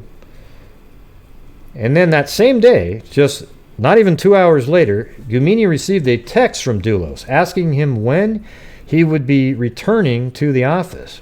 Gumini responded he would be at 4 Jefferson Crossing at approximately 4:30. When Gumini arrived at 4 Jefferson Crossing at 4:30, he was surprised to find Dulos was not at the property. Suspecting Dulos had forgotten and had gone water skiing, Gumini went inside to look for the keys to the Tacoma and found the keys were not there. When Gumini arrived, see, that's weird now. So what was he doing then for those 2 hours? Right? I mean, what was he doing for those 2 hours? Maybe he was cleaning. Let's see. Anyways. Forgotten he had gone water skiing. So when Gumini arrived at 80 Mountain Spring Road, driving the Ford Raptor, he encountered Dulos and Troconis standing in the driveway. Okay, let me go back a little bit. He was surprised to find Dulos was not at the property. Suspecting Dulos had forgotten and had gone water skiing, Gumini went inside to look for the keys to his Tacoma and found the keys were not there. When Gumini arrived at 80 Mountain Spring Road, driving the Ford Raptor, he encountered, let's go to that first one, 4 Jefferson Crossing. I have these all mapped out. So 4 Jefferson Crossing is over here, which I think might actually be this one. But I don't know. Anyways, it's one of these two buildings here. He was there and he didn't find them. So then he went to 80 Mountain Spring Road, and this is where Fotis Dulos drove and got here at 12:22. So of course he would have the keys. Yeah, I mean, he had them. Okay, so I'm feeling a little bit better now. There doesn't seem to be a lot of missing time. They could have just been hanging out there. When Gumini arrived at 80 Mountain Spring Road, driving the Ford Raptor, he encountered Dulos and Troconis standing in the driveway. Gumini was told Dulos and Troconis were cleaning the home. Huh. So that's probably what they were doing that whole time, is cleaning the home, making sure there's no forensic evidence. When Gumini arrived at 80 Mountains, okay, and then Gumini noted as he and Dulos were leaving the property to shuttle cars back to Jefferson, while Troconis remained at 80. So Troconis, the girlfriend, remained at this house right here. Troconis remained here while Gumini and Fructose, I think, went over to Jefferson, this property over here. Was it Jefferson Parkway? Yeah, Jefferson Crossing right there. I think Jefferson Parkway is another case, isn't it? I don't know. Gumini noticed his car keys were protruding from the passenger door lock of his truck. Upon his return with Dulos, he found that Troconis and his keys were gone. Let's see. Gumini noted as he and Dulos were leaving the property to shuttle cars back to Jefferson, while Troconis remained at 80 Mountain Spring Road, Gumini noticed his car keys were protruding from the passenger door lock of his truck. Upon his return with Dulos, he found that Troconis and his keys were gone and his truck was locked. Dulos again offered for him to keep the Ford Raptor for the weekend. Gumini again declined and asked Dulos to contact Troconis.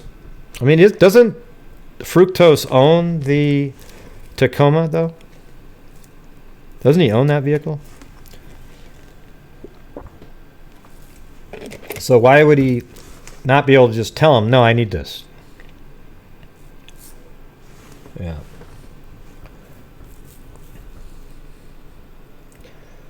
Upon his return with Dulos, he found that Troconis and his keys were gone, and his truck was locked. Dulos again offered for him to keep the Ford Raptor for the weekend. Gumini again declined and asked Dulos to contact Troconis and tell her to return the Tacoma keys. Troconis returned the keys, and Gumini got in his truck and subsequently drove home. I wonder why they were... God, it just seems so reckless on a criminal's part to do that. Gumini advised on Tuesday or Wednesday of the following week he was surprised to discover that without his knowledge or consent, Dulos had taken his Toyota Tacoma. So he keeps calling it his, but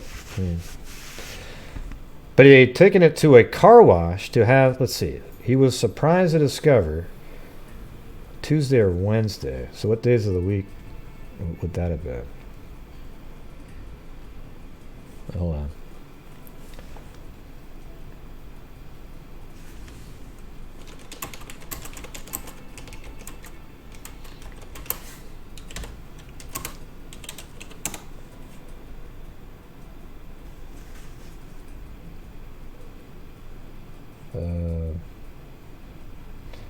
What day of the week was that? May 24th. Oh, yeah, it was Friday. Okay.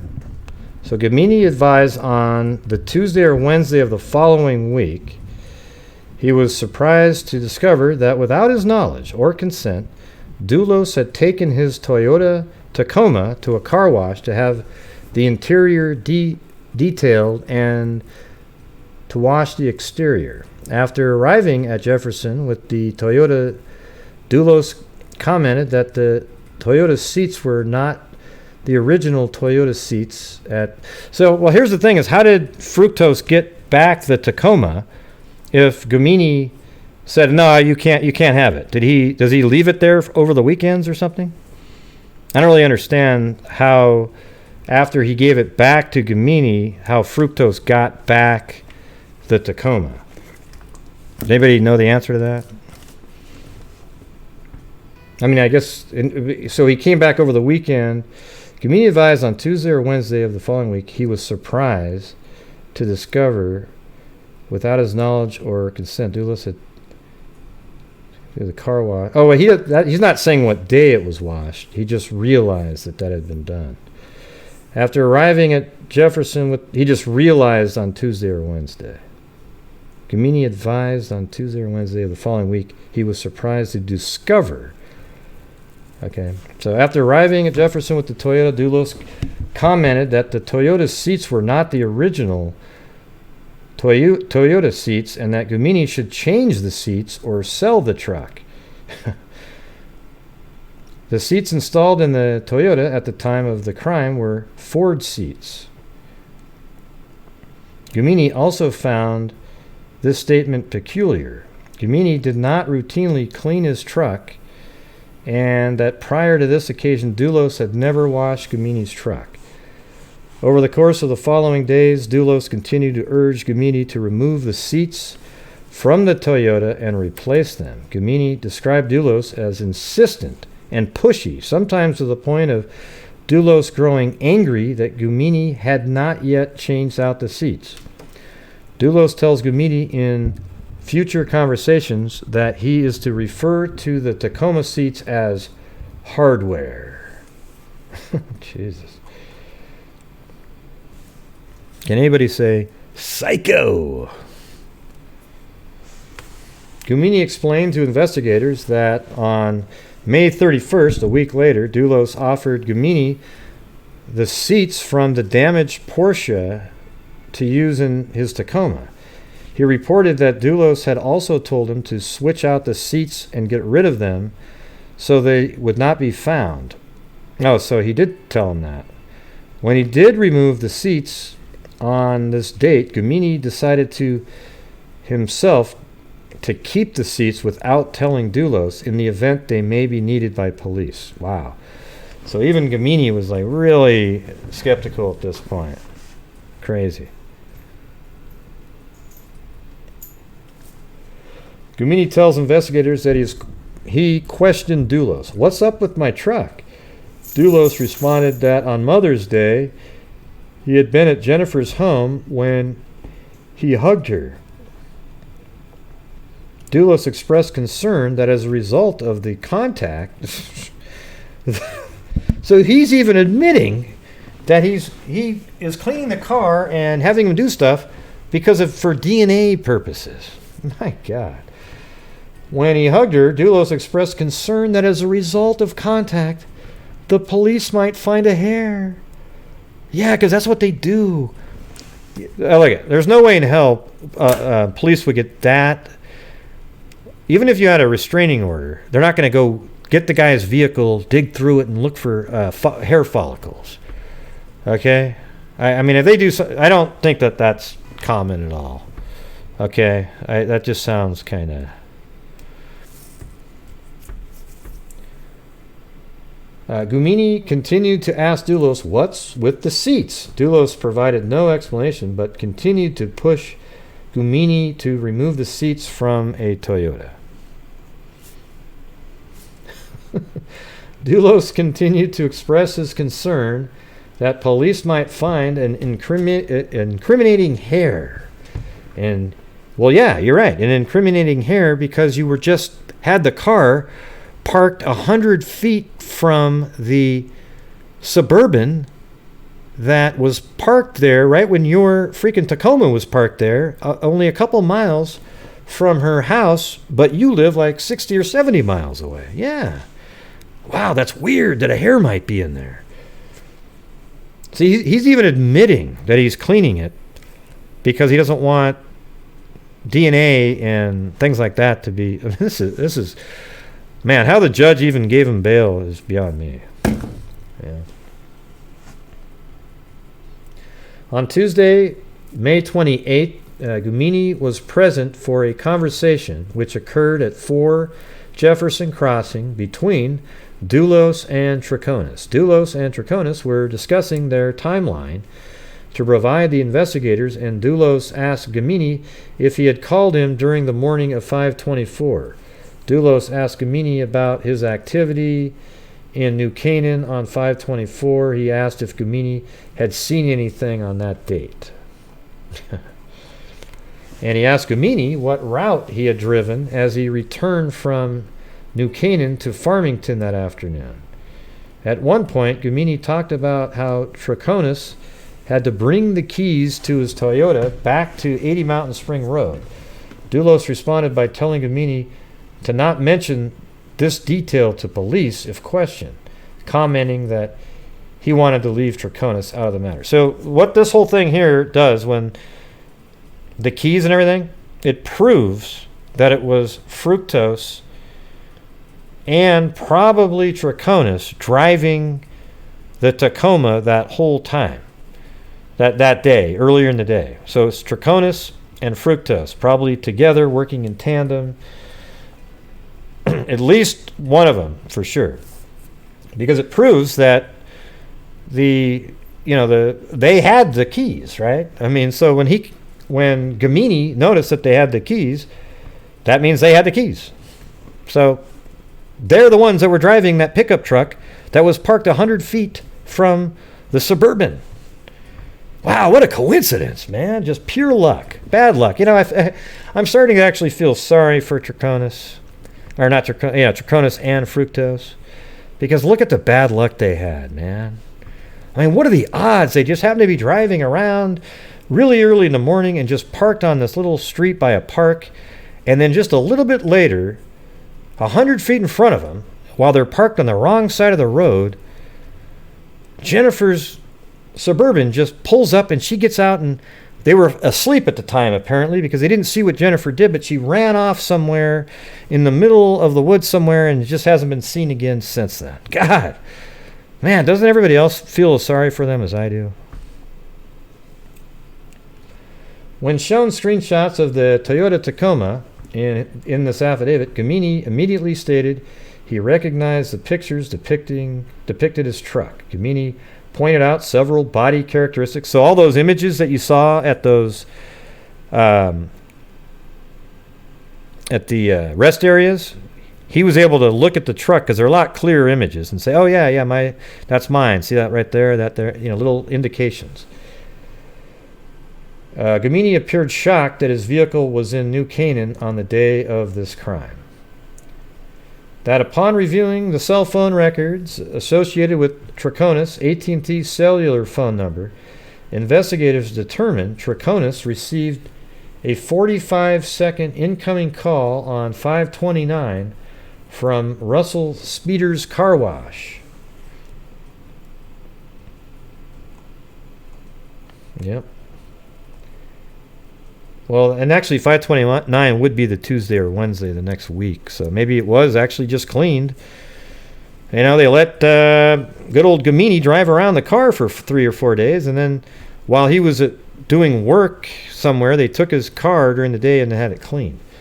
The detectives obtained residential surveillance video from neighbors of Dulos, which showed Gamini's Toyota Tacoma traveling westbound along Jefferson Crossing from the direction of Dulos' residence toward Eli Road on 5/29 at 8:56. Okay, a.m. So that means right then is when they're driving off to get this car cleaned. Troconis indicated Dulos was driving the Tacoma and she was operating the Yukon as the two drove to Russell Speeder's Car Wash in Avon. They like to do this little thing with the two cars. The portion outline in white here is enlarged and labeled as on the next page. Let me see if I'll make this bigger for you guys.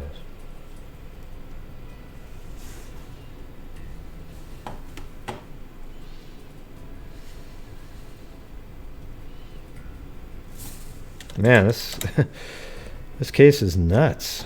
Come on, everybody. So there it is. You can see the Tacoma right there. Can you guys see that? I wonder, I bet you I could see where this is. Let's see. Just to diverge for a second.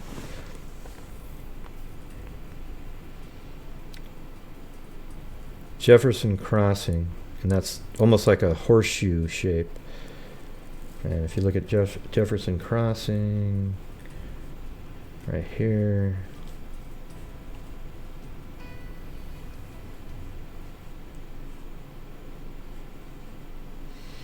I wonder if that's it. That looks like it. See that little circular thing there? And let's see if it's a little bit lighter. Yeah, boom. So that's where that camera is right there. I'm going to put that one in there. Man, thank God. They lived in a rich neighborhood with everybody has a surveillance camera, right?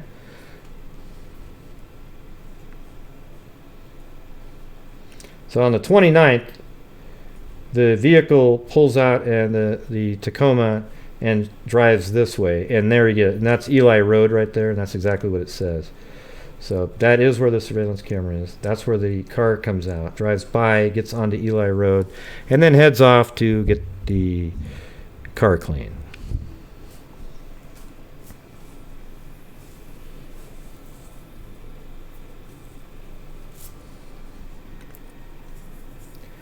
Let's see. The black Chevrolet Yukon rental vehicle is shown following the...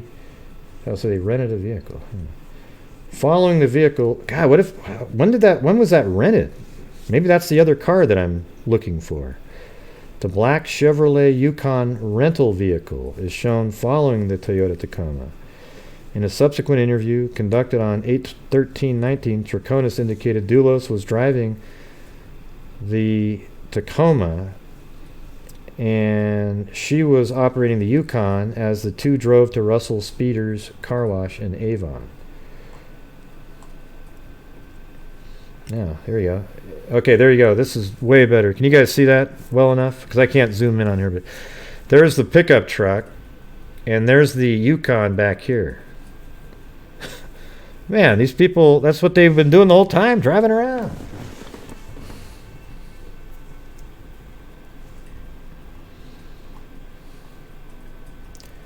On 8/6, detectives went to Russell's Speeders car wash and obtained surveillance footage showing Dulos entering the parking lot at approximately 9:05, driving convenient. God, they have just absolutely nailed these people. Now they have Troconis and Dulos washing the vehicle. You know, not even, no permission given by the guy who drives it, and Dulos doesn't give a shit about that pickup truck. He does now because it was used in a crime and he's trying to cover it up. I mean, look at the effort they're putting in here. They're going to leave it there and let it be detailed, and I mean, come on. Dulos exits the driver's door of the... Wow, I wish this was a clear photo, but they have a clear one. Door of the Toyota, and places a white plastic garbage bag in a trash receptacle on the sidewalk alongside the Toyota.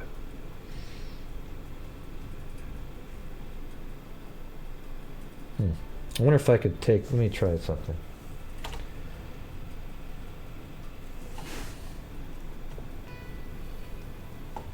I mean, it's going to be 1 in a million if this looks like anything.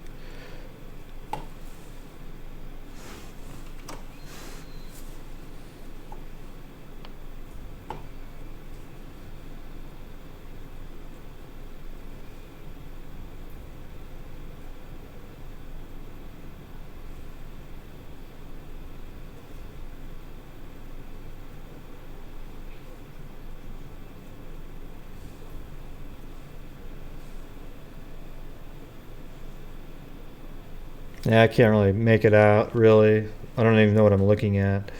I mean, maybe that's his head or something, you know. But I'm not going to pretend, oh my God, look at this is an alien. Look at the glasses it's wearing there. It's also got a really long head. See the body there? I mean, look at this thing. It's a freaking alien. This is what they do on these channels, everybody. Well, let me show you what they'll do. They'll take something like this, just something that you can't really make out, and don't try to pretend that it's really clear and it all makes total sense. And they'll take it and they'll try to explain it to you. Look it, it's a freaking alien. Look it. Like here's the head right there, and that's these weird sort of slit eye things that it has, right? And then look at this big hunched back it has, and then if you go like this, it's holding up a, you know. That's what you get. All right, I'm not going to do that. I'm just going to say I can't see what's going on. I bet you the picture they have, it's a little clearer, but I can't see it. All right. Now, if somebody said, here's this and that's that, you know, and like if somebody explained to me what I'm looking at, and then I might see it, but I'm not just going to, you know, even squinting my eyes, I don't really see it. I mean, here's what it kind of looks like to me. Like his left hand right there is holding a white paper bag. This is the garbage can right there, and this is maybe a baseball hat with the curve of it, and he's dropping it there, right? That's all I can see, and with maybe a black sweatshirt on. You guys see that? There you go.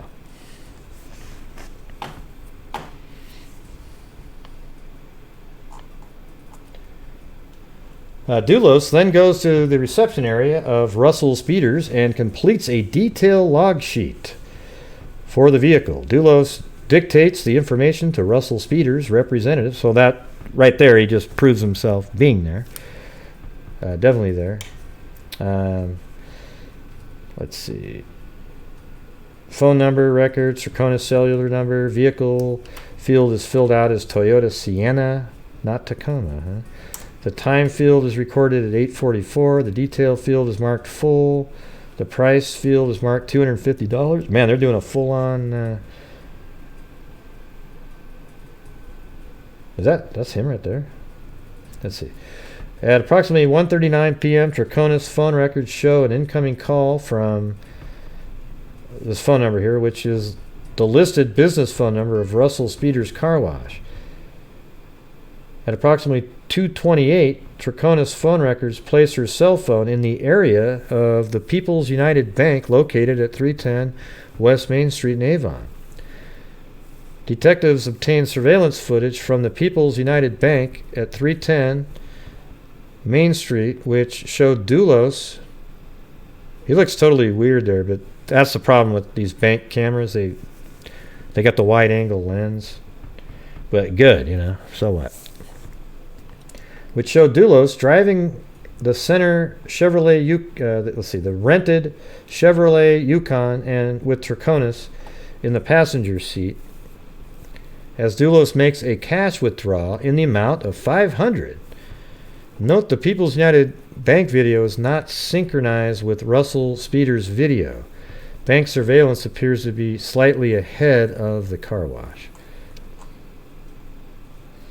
On 5/29, so this is 5 days after the murder, at approximately 2:28, Russell Speeder's surveillance shows Dulos entering the lobby to pay for the detailing of the Toyota. Yeah, I mean, I think that it's great that they get all this information. I think the jury looking at this 5 pieces of evidence ago would realize that he was the guy over there. That's the thing. Yeah, he's just paying for the detail. Troconis admitted that during her previous 2 interviews with police, she had not been truthful. Okay, let me read this part. At approximately 12:50 p.m. on 8/13, Troconis came to the headquarters to provide a 3rd recorded interview in the presence of her attorney. Facts which were ultimately provided by Troconis included that she was untruthful in her first 2 interviews. Troconis confirmed she did not physically see Dulos upon her waking on the morning of 5/24/2019 at approximately 6:40 a.m. until noon. So she woke up at 6:40, but he was already getting kind of close to Jennifer's. Remember, because at 6:36, he's already maybe about 20 miles away at that point. So she says when Troconis confirmed she did not physically see Dulos upon her waking on the morning of 5/24, and she says she woke up at 6:40. How do you prove that? Troconis claimed she was mistaken when she reported that she and Dulos had shared a shower.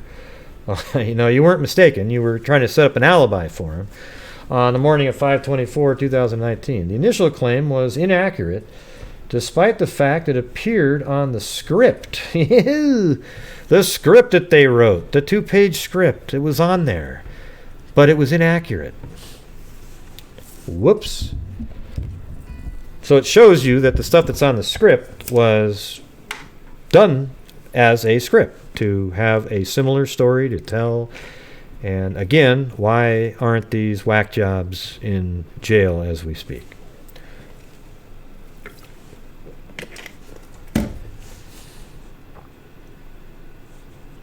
Yeah, that's crazy. I mean, gosh, that's crazy.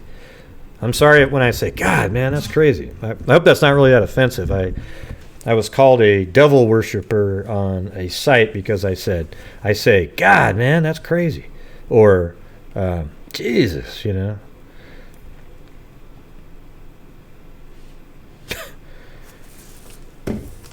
I'm not making that shit up. I actually share those screenshots with people. They see what these people say. It's nuts out there. Yeah. What's funny is when you're on a site where people believe in EVP readings and Ouija boards, and they have the nerve to tell people who don't believe them that they're Satanists and devil worshippers. Isn't that weird?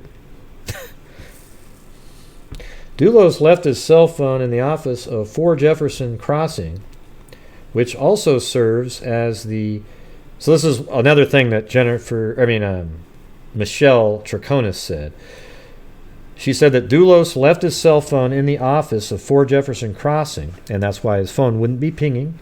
That was a criminally smart thing to do, which serves as the headquarters of Dulos' company, the 4 Group. The cell phone was routinely carried by Dulos on his person and was the main personal business contact for Dulos.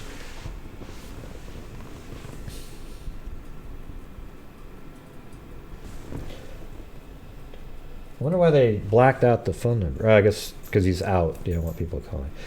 Troconis reported that Dulos arrived back at 4 Jefferson Crossing for lunch between noon and 1:30. And yes, that's true. He got there at 12:22. She claims the two ate a quick lunch together, approximately 15 minutes long, during which she did not ask Dulos where he had been or what he had been doing during the morning hours. Troconis indicated that the victim, Jennifer Dulos, did not come up in conversation at all during that lunch. Right. To me, that means that's all they talked about at that lunch, if they even had lunch at all. Troconis indicated that during the afternoon of 5/24/19, while the couple was together at 80 Mountain Spring Road in Farmington, she had witnessed Dulos cleaning what he described as a spilled coffee out of Gamini's 2001 Toyota Tacoma. Troconis told investigators at one point Dulos had handed her a stained towel. Although, here's the thing. She could be telling the truth on some of this because on this part, because to me, the way this is worded and so forth, it seems like there's a deal being worked up with her. And it could be possible. It's kind of like the Crystal Rogers in the Patrick Frazee case. Troconis told investigators at one point Dulos had handed her a stained towel he had been using to clean the truck and told her to place it into a plastic garbage bag. When questioned about the towel, Troconis claimed she could not remember the color of the stain, but she admitted the towel did not smell of coffee. So let me get it. You grabbed the towel and you put it right up to your nose and sniffed it? But you didn't notice the... okay. A lot of weird people out there. I remember one time I was in a fraternity, and this guy... we were in the chapter meeting, and one guy said, "Man, some of you guys are so gross in here. I was on the toilet, and there was this crumbled up toilet paper, and I opened it up, and inside was, boogers and more poop, and or stuff like that." And then I was, you know what I said in the chapter meeting? And everybody laughed. See, this is how I think. I said, what's even weirder? That you opened that up.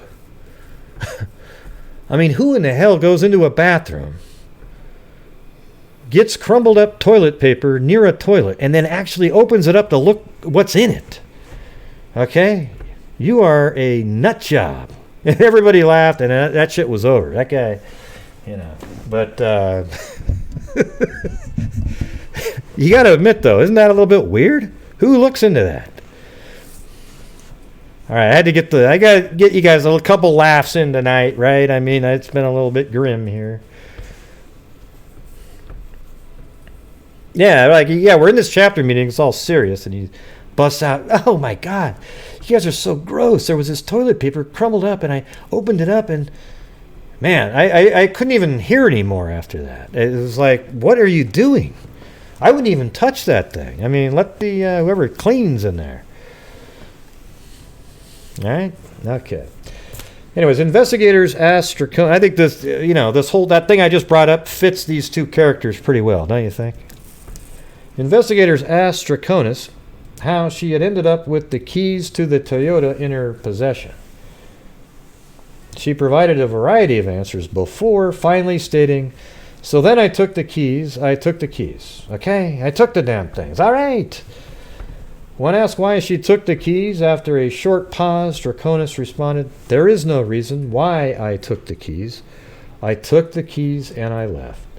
Troconis later told investigators she could not remember if she had taken the keys. So I don't understand the significance of this part. All the other stuff kind of trumps it.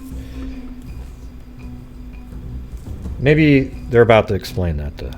Thank you, Kit Kat. Ew. Taste this. It's awful. This. It is awful. Rolling on the floor, laughing. Rolling on the floor, laughing. Rolling on the, on the floor, laughing. Thank you. So then I took the keys. When asked why she took the keys, after a short pause, Troconis responded, "There is no reason why I took the keys. I took the keys and I left." Troconis later told investigators she could not remember if she had taken the keys. Note the significance to investigators of the removal of the Toyota keys by Troconis was that, here we go, when Gamini was locked out of his own vehicle, Dulos had offered for him to keep the Ford Raptor for the weekend. This would have provided Dulos with 2 additional days to clean the interior of the Toyota before returning it to Gamini. Oh, so that's what happened here. They said, oh, we can't find him. Okay, we can't find the keys. So that Gamini didn't get the car back, right? Or maybe he did. This would have provided, so he did get Dulos with 2 additional days to clean the interior of the Toyota before returning it to Gamini. As it happened, Gamini had insisted on taking the Toyota. Okay, and Troconis was called by Dulos. All right, so she was going to try to keep it and be like, oh, I don't know. But why didn't they just play a ruse? Hey, the keys are lost. Although he had just seen him in the door, right? God, this Gamini guy is going to turn out to be a hero of this case. Right? I mean, shit, they'll probably have to do a GoFundMe for him, shut down the city, give him a key to the city, you know, all that. Have a parade. Yeah, so he was locked out of his own vehicle. Dulos had offered for him to keep the Ford Raptor for the weekend. This would have provided Dulos with 2 additional days to clean the interior of the Toyota before returning it to Gamini. As it happened, Gamini had insisted on taking the Toyota, and Troconis was called by Dulos, and she returned the Toyota keys. He must have been freaked out, letting him drive that car away with all, stains in it and so forth. It was the following week that Dulos and Troconis took the Toyota to be cleaned, and that was on Tuesday or Wednesday, and detailed without Gamini's knowledge or permission. And let's see, I'll tell you what day that was, just a second. That was Wednesday, is when the car was cleaned. We're getting near the end here. We're on page 41 of 43, and by the time we're done with this, does anybody feel like they don't know this freaking warrant inside and out? I mean, it feels like we all should just know this shit, and if you're in a conversation with somebody, you'll be able to say, yes, I know that. Yes, no, that's not true. No, that's not true at all. Okay, so listen, Troconis advised detectives that on that same day, Wednesday, May 29, 2019, Dulos had told her that Gamini wanted to sell his Toyota. Troconis advised detectives that Dulos had told her that Gamini... That's bullshit. It was the other way. For this reason, Dulos had planned to bring... She's explaining to the police, I think might be making something up to explain why... Well, I mean, I don't know. Here's the thing is I don't really know much about Troconis and what her... there is another search warrant for her that I just got today from Claudia Neubauer. And so I guess we'll start doing that one next. How does that sound? Because now it's pretty interesting going over this. You got to give the police credit here. This is amazing work to go through all of those surveillance cameras and the hours and hours and hours of watching it and be able to put it all together in order is incredible. Really. I mean, that must have been... And I love this stuff. This is going to be on IDTV at some point. And it'll probably be in, what's it called? See No Evil. You know, the one with the surveillance footage? It's perfect. It'll probably be the best episode they ever had of it. Because they're going to actually be able to show the video, not the just the still shots. And it'll be clear video. All right. For this reason, Dulos had planned to bring the Toyota to have it cleaned and detailed. Troconis claimed. So what she's claiming, which I guess could be true, she's claiming that Fructose told her that Gumini wanted to sell it and that he was going to take the Tacoma to clean it. I mean, that's possibly true. Yeah, I don't know. I haven't gone through hers yet. All this stuff could be totally bogus. Fotis at some point calls me, says, pick me up at the car wash in the parking lot. And so I went to pick him up, and then we went to meet with Andy, the attorney, and we drove. Troconis made it sound as if she had no idea what Dulos was doing and that she had simply been called by Dulos to come pick him up. Yeah, see, that kind of stuff's bullshit. You wouldn't say, hey, why are you at the car wash? You know. Only through pointed questioning did Troconis admit she had followed Dulos. Yeah, you remember that? She actually followed him. It wasn't like she picked him up there. She followed him. Remember that in the rental car? Right.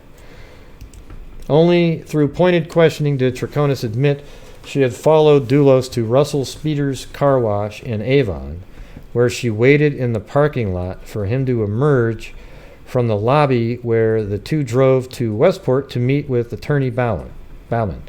Troconis went on to say on the way back from Westport, I received a phone call from the car wash at 1:39 saying that the car was ready. Troconis appeared confused as to why she was receiving an unexpected call from the car wash, probably because Troconis may have put her number on there to, again, sort of throw people off a little bit. After the meeting with Andy Bowen, but maybe because she was there, right? I mean, Troconis appeared confused as to why she was received an unexpected call from the car wash. Troconis offered, after the meeting with Andy Bowen, we drove back to Farmington. He stops at the bank and then back to the car wash that I drop him off to pick up the car, and then I drove back home, or I went to pick up Nicole. But I mean that car, he washed the car. Troconis was asked by investigators why she thought Dulos would be washing the Tacoma.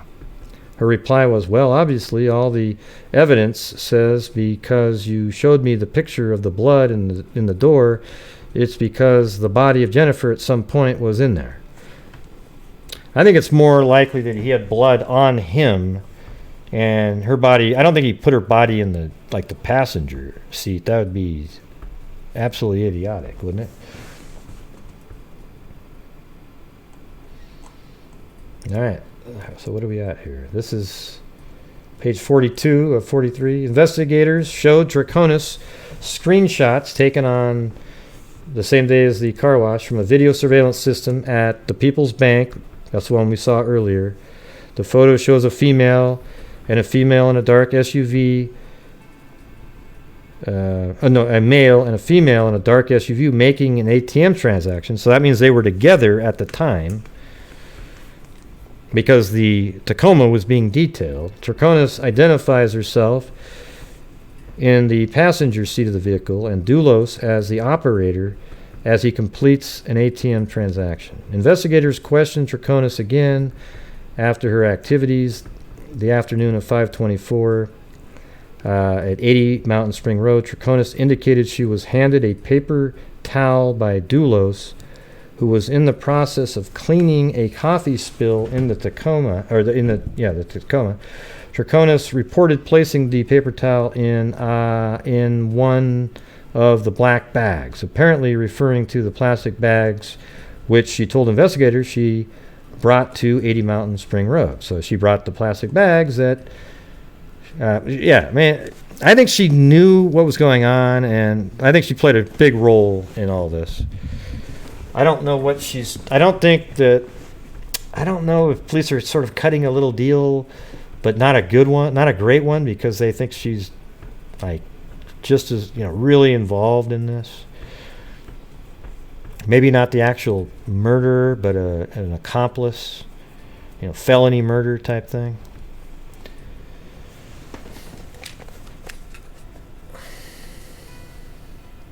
Okay, well, the next part's just why he's being arrested. Well, yeah, thanks. Yeah, I don't think you need to explain that. Tampering with evidence. You think, everybody? Do you think he was tampering with evidence? I think that's a stretch, don't you?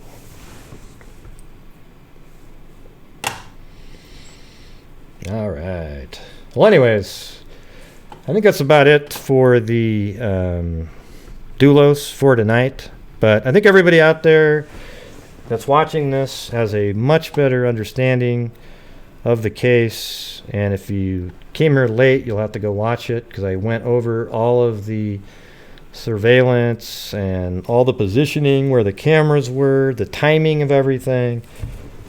And the only time where the body could have been disposed of was between 10:25 and 11:12. And I think going over all that is what that's what I believe, is that her body was disposed of in that window. And if you subtract out some driving, maybe 5 minutes, that cuts it down to 42 by the time that the Subaru arrived at the so let's just go over that little portion one more time here.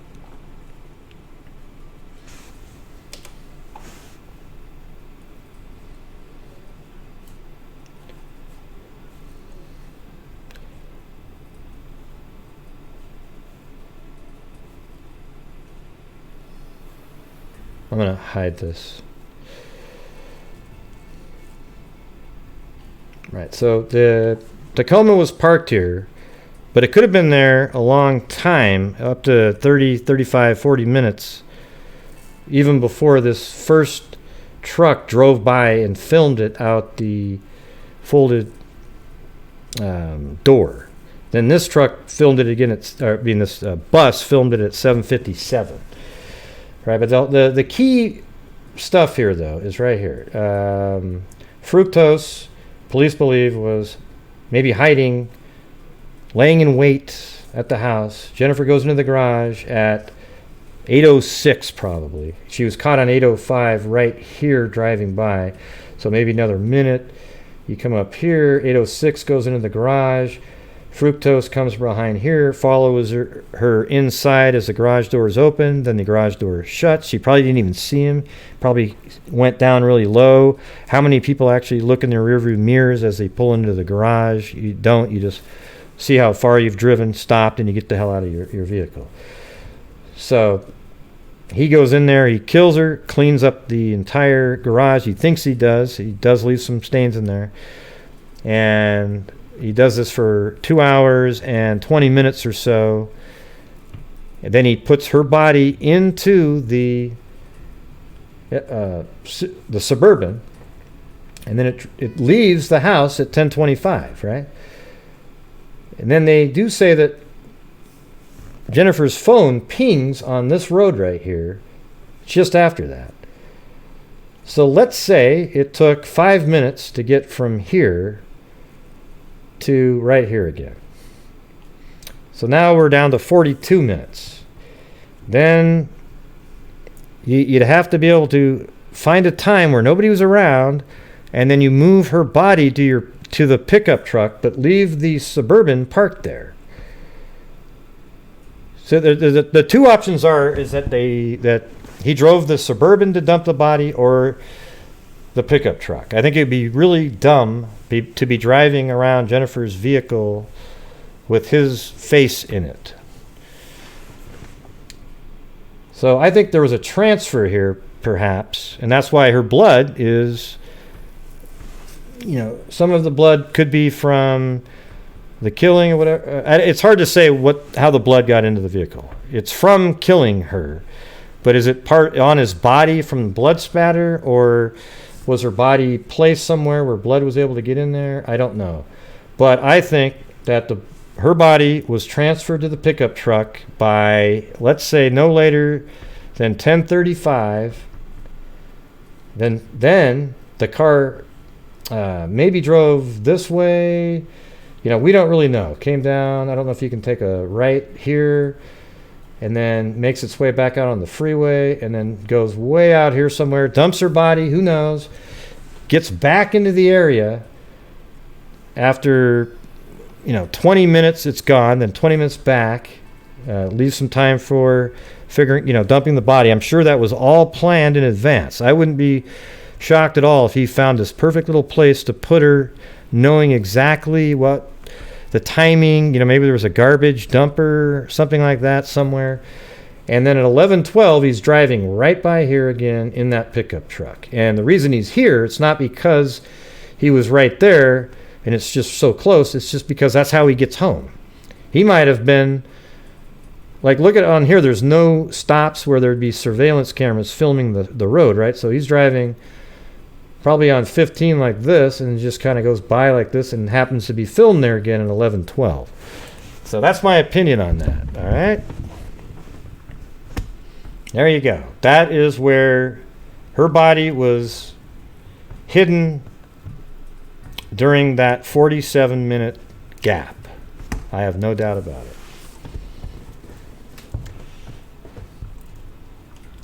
How about this? Let's do a quick poll in here. Put a 1 if you think that her body was disposed of during that 47-minute gap.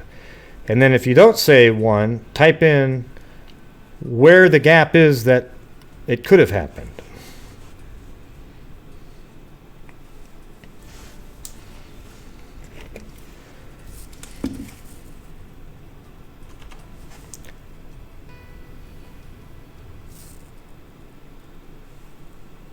I'm fired out of midnight 10 down. Hit the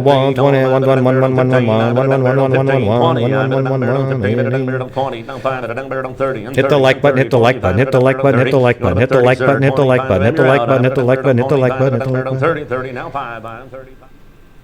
Yeah, I just wanted to ask you if you want a 1 or a 2, not where you thought. Because, nobody has a clue where she was actually put. There's no evidence. That we have nothing where she was. You can look up in the air and go, oh, look at that. Yeah, there's a lake there. There's a lake there. There's all kinds of lakes. It's just this whole area here. It's a massive area.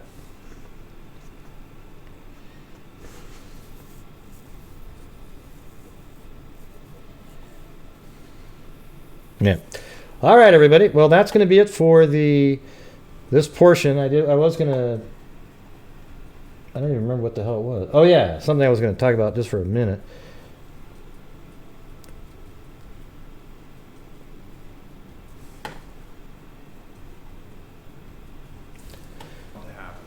So this is something I put on Patreon Freaks earlier today. But look how crazy this is. This is from 2017, and as one of our Freak family members sent me an email with this, and their name is listed in the Patreon group, but I can't remember what the name was. But see, this is the Christy Mirak case that was solved using genetic genealogy a year after this, though. So here's the thing. This is from November 2017, prior to the Golden State Killer. That was the very first case that genetic genealogy solved, I think. And remember that was with Paul Holes. It was all new. It was just amazing. But this reporter actually asks about it way before anybody was ever even talking about it, which is weird because this isn't even 2 years ago. You'd think that had been around a long time, but listen to this. Listen.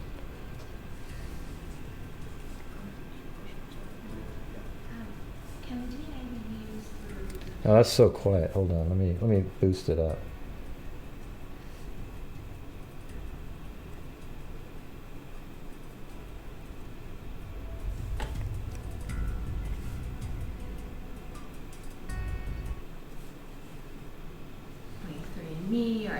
Ancestry.com kind of. Did you have a question? I'm sorry. Anybody else? Yeah.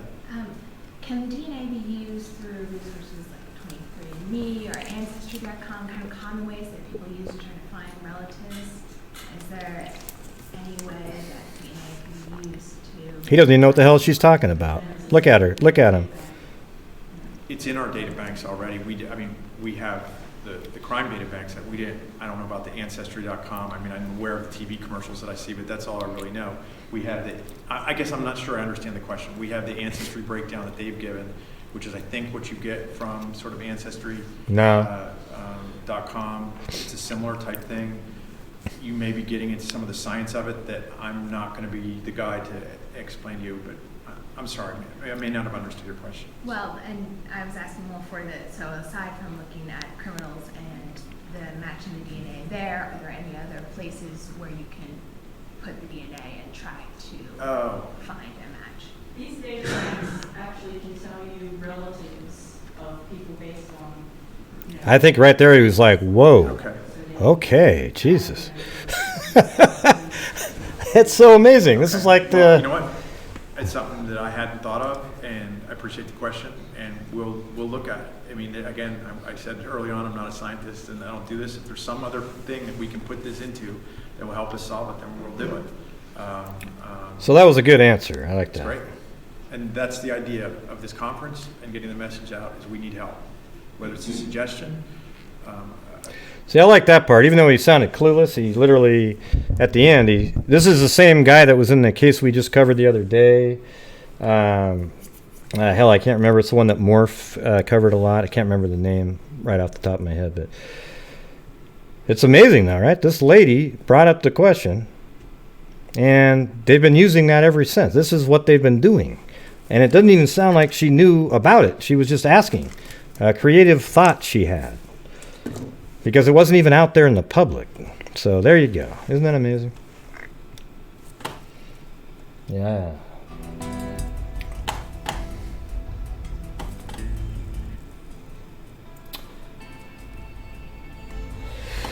Okay, everybody. Well, I think that's going to be the show for tonight. I gotta get up early and playing golf at 7:33. Is that ludicrous or what?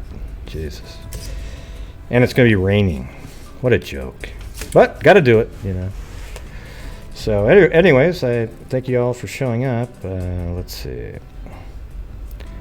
Where are we going to do the flyby tonight?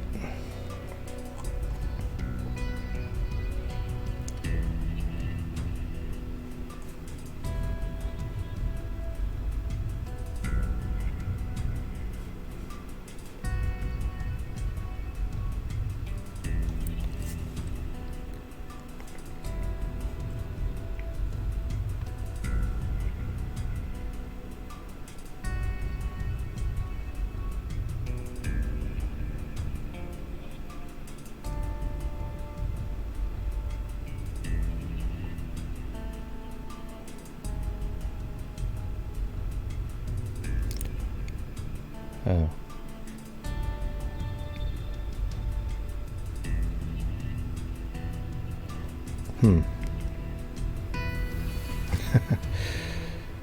I'm just checking out my emails here. Hold on.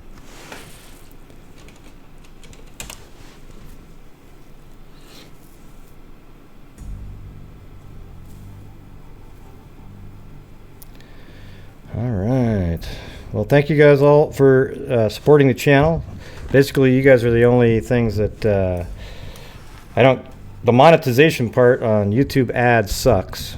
So it's basically just the tips that you guys send in that actually help support the channel. That's it. All right. So thank you very much for doing that. Wombat Dundee. Thank you to Wombat Dundee, Kit Kat, Twice, Cairo, Melissa, and Billy Boy Blue. Thank you. Da-da-da-da-da. So where are we doing the flyby again? Thank you, Gray. No, thank you. Gotta feel I'm warm with this damn thing. Now I gotta get the.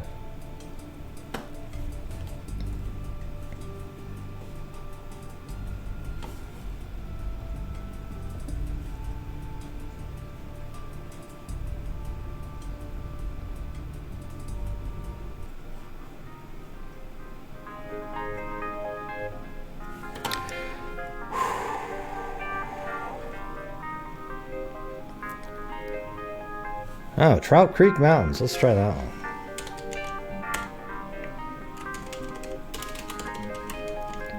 Never seen it before. And where is it? Oh, wow.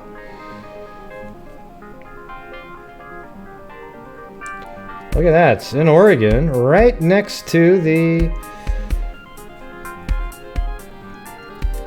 Now, it's close to a 3-border crossing right there, but definitely Southern Oregon on the Nevada border as well. Thank you. Yeah, that's one of the things you don't really think about a lot, is that Oregon actually borders Nevada. You know, people living in Oregon, you don't think about that too much. To the case is Gray. Well, thank you. Appreciate it.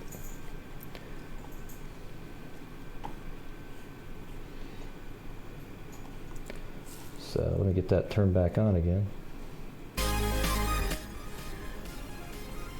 I like turning off the roads and borders and all that stuff.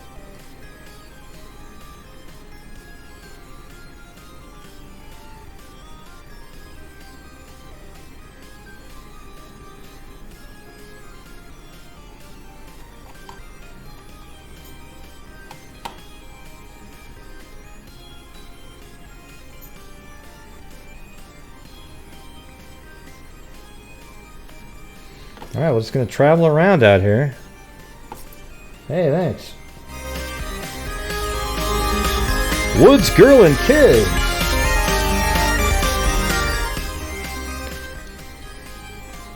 Yeah, who doesn't like trout?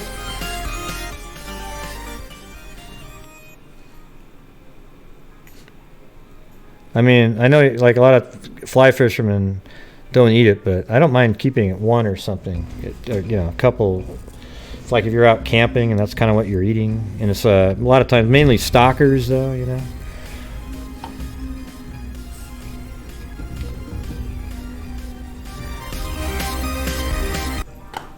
Great show. Thanks.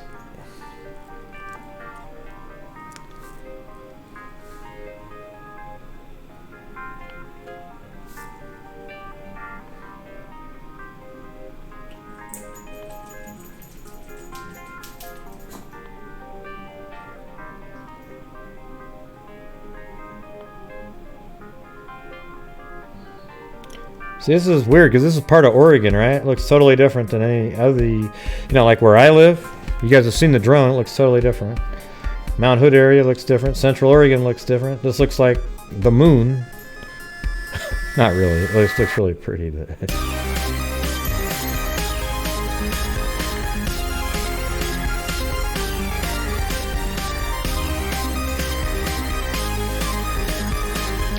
But who said the moon wasn't pretty?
Oogla boogla.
Good night, freaks!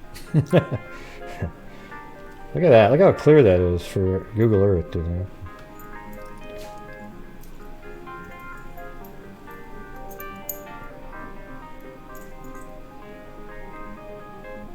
Notice how you haven't seen a soul anywhere on any of this? Because there isn't anybody out here. Be a perfect drone place, wouldn't it? Imagine flying a drone through here.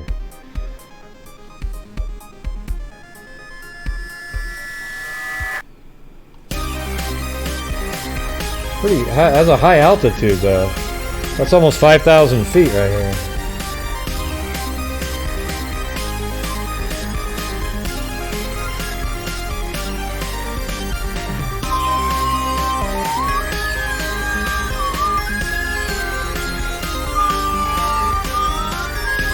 Hey, there you go, there's a house.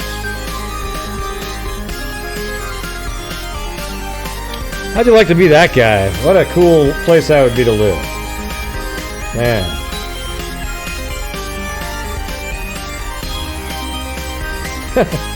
He doesn't have loud neighbors, I'll tell you that right now.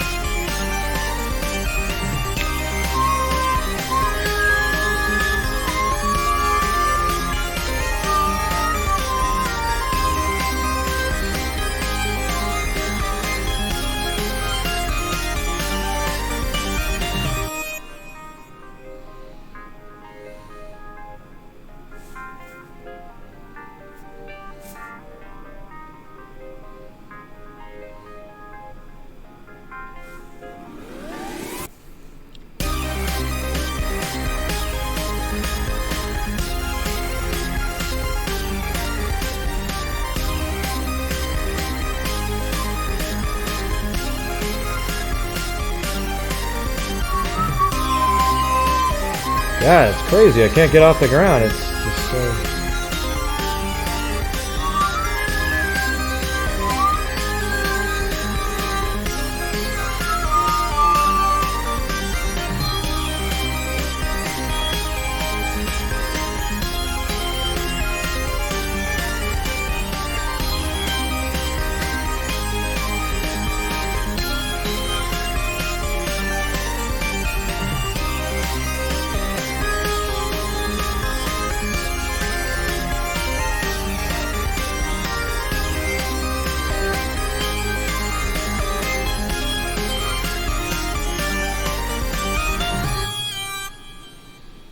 Well, there you go, everybody.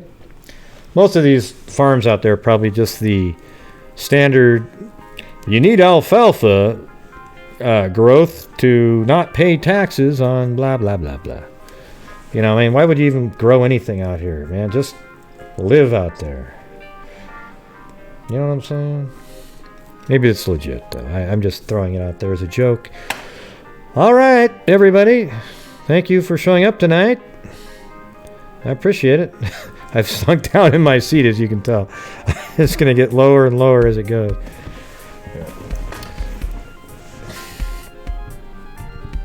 Yeah. All right, everybody. Thank you for showing up tonight. Hopefully, you guys all know what's going on in the fructose case, and you're probably as outraged as I am that sucker is still walking around with that. I think he would lose in court with a rational jury. But as we all know, there's a lot of really dumb people in society that are looking for, how is he innocent? Ooh, yeah, ooh. And they'll believe anything because they want to believe it. But anyways, I hope you guys felt like you know this right now better than almost everybody else. Okay, I know there's other stuff we're going to get to, because now we got to go over Troconis' PDF file, all right? And I don't know when we'll be doing that. Maybe tomorrow. I don't know. Anyways, everybody, thank you for showing up tonight, and until next time, be safe out there.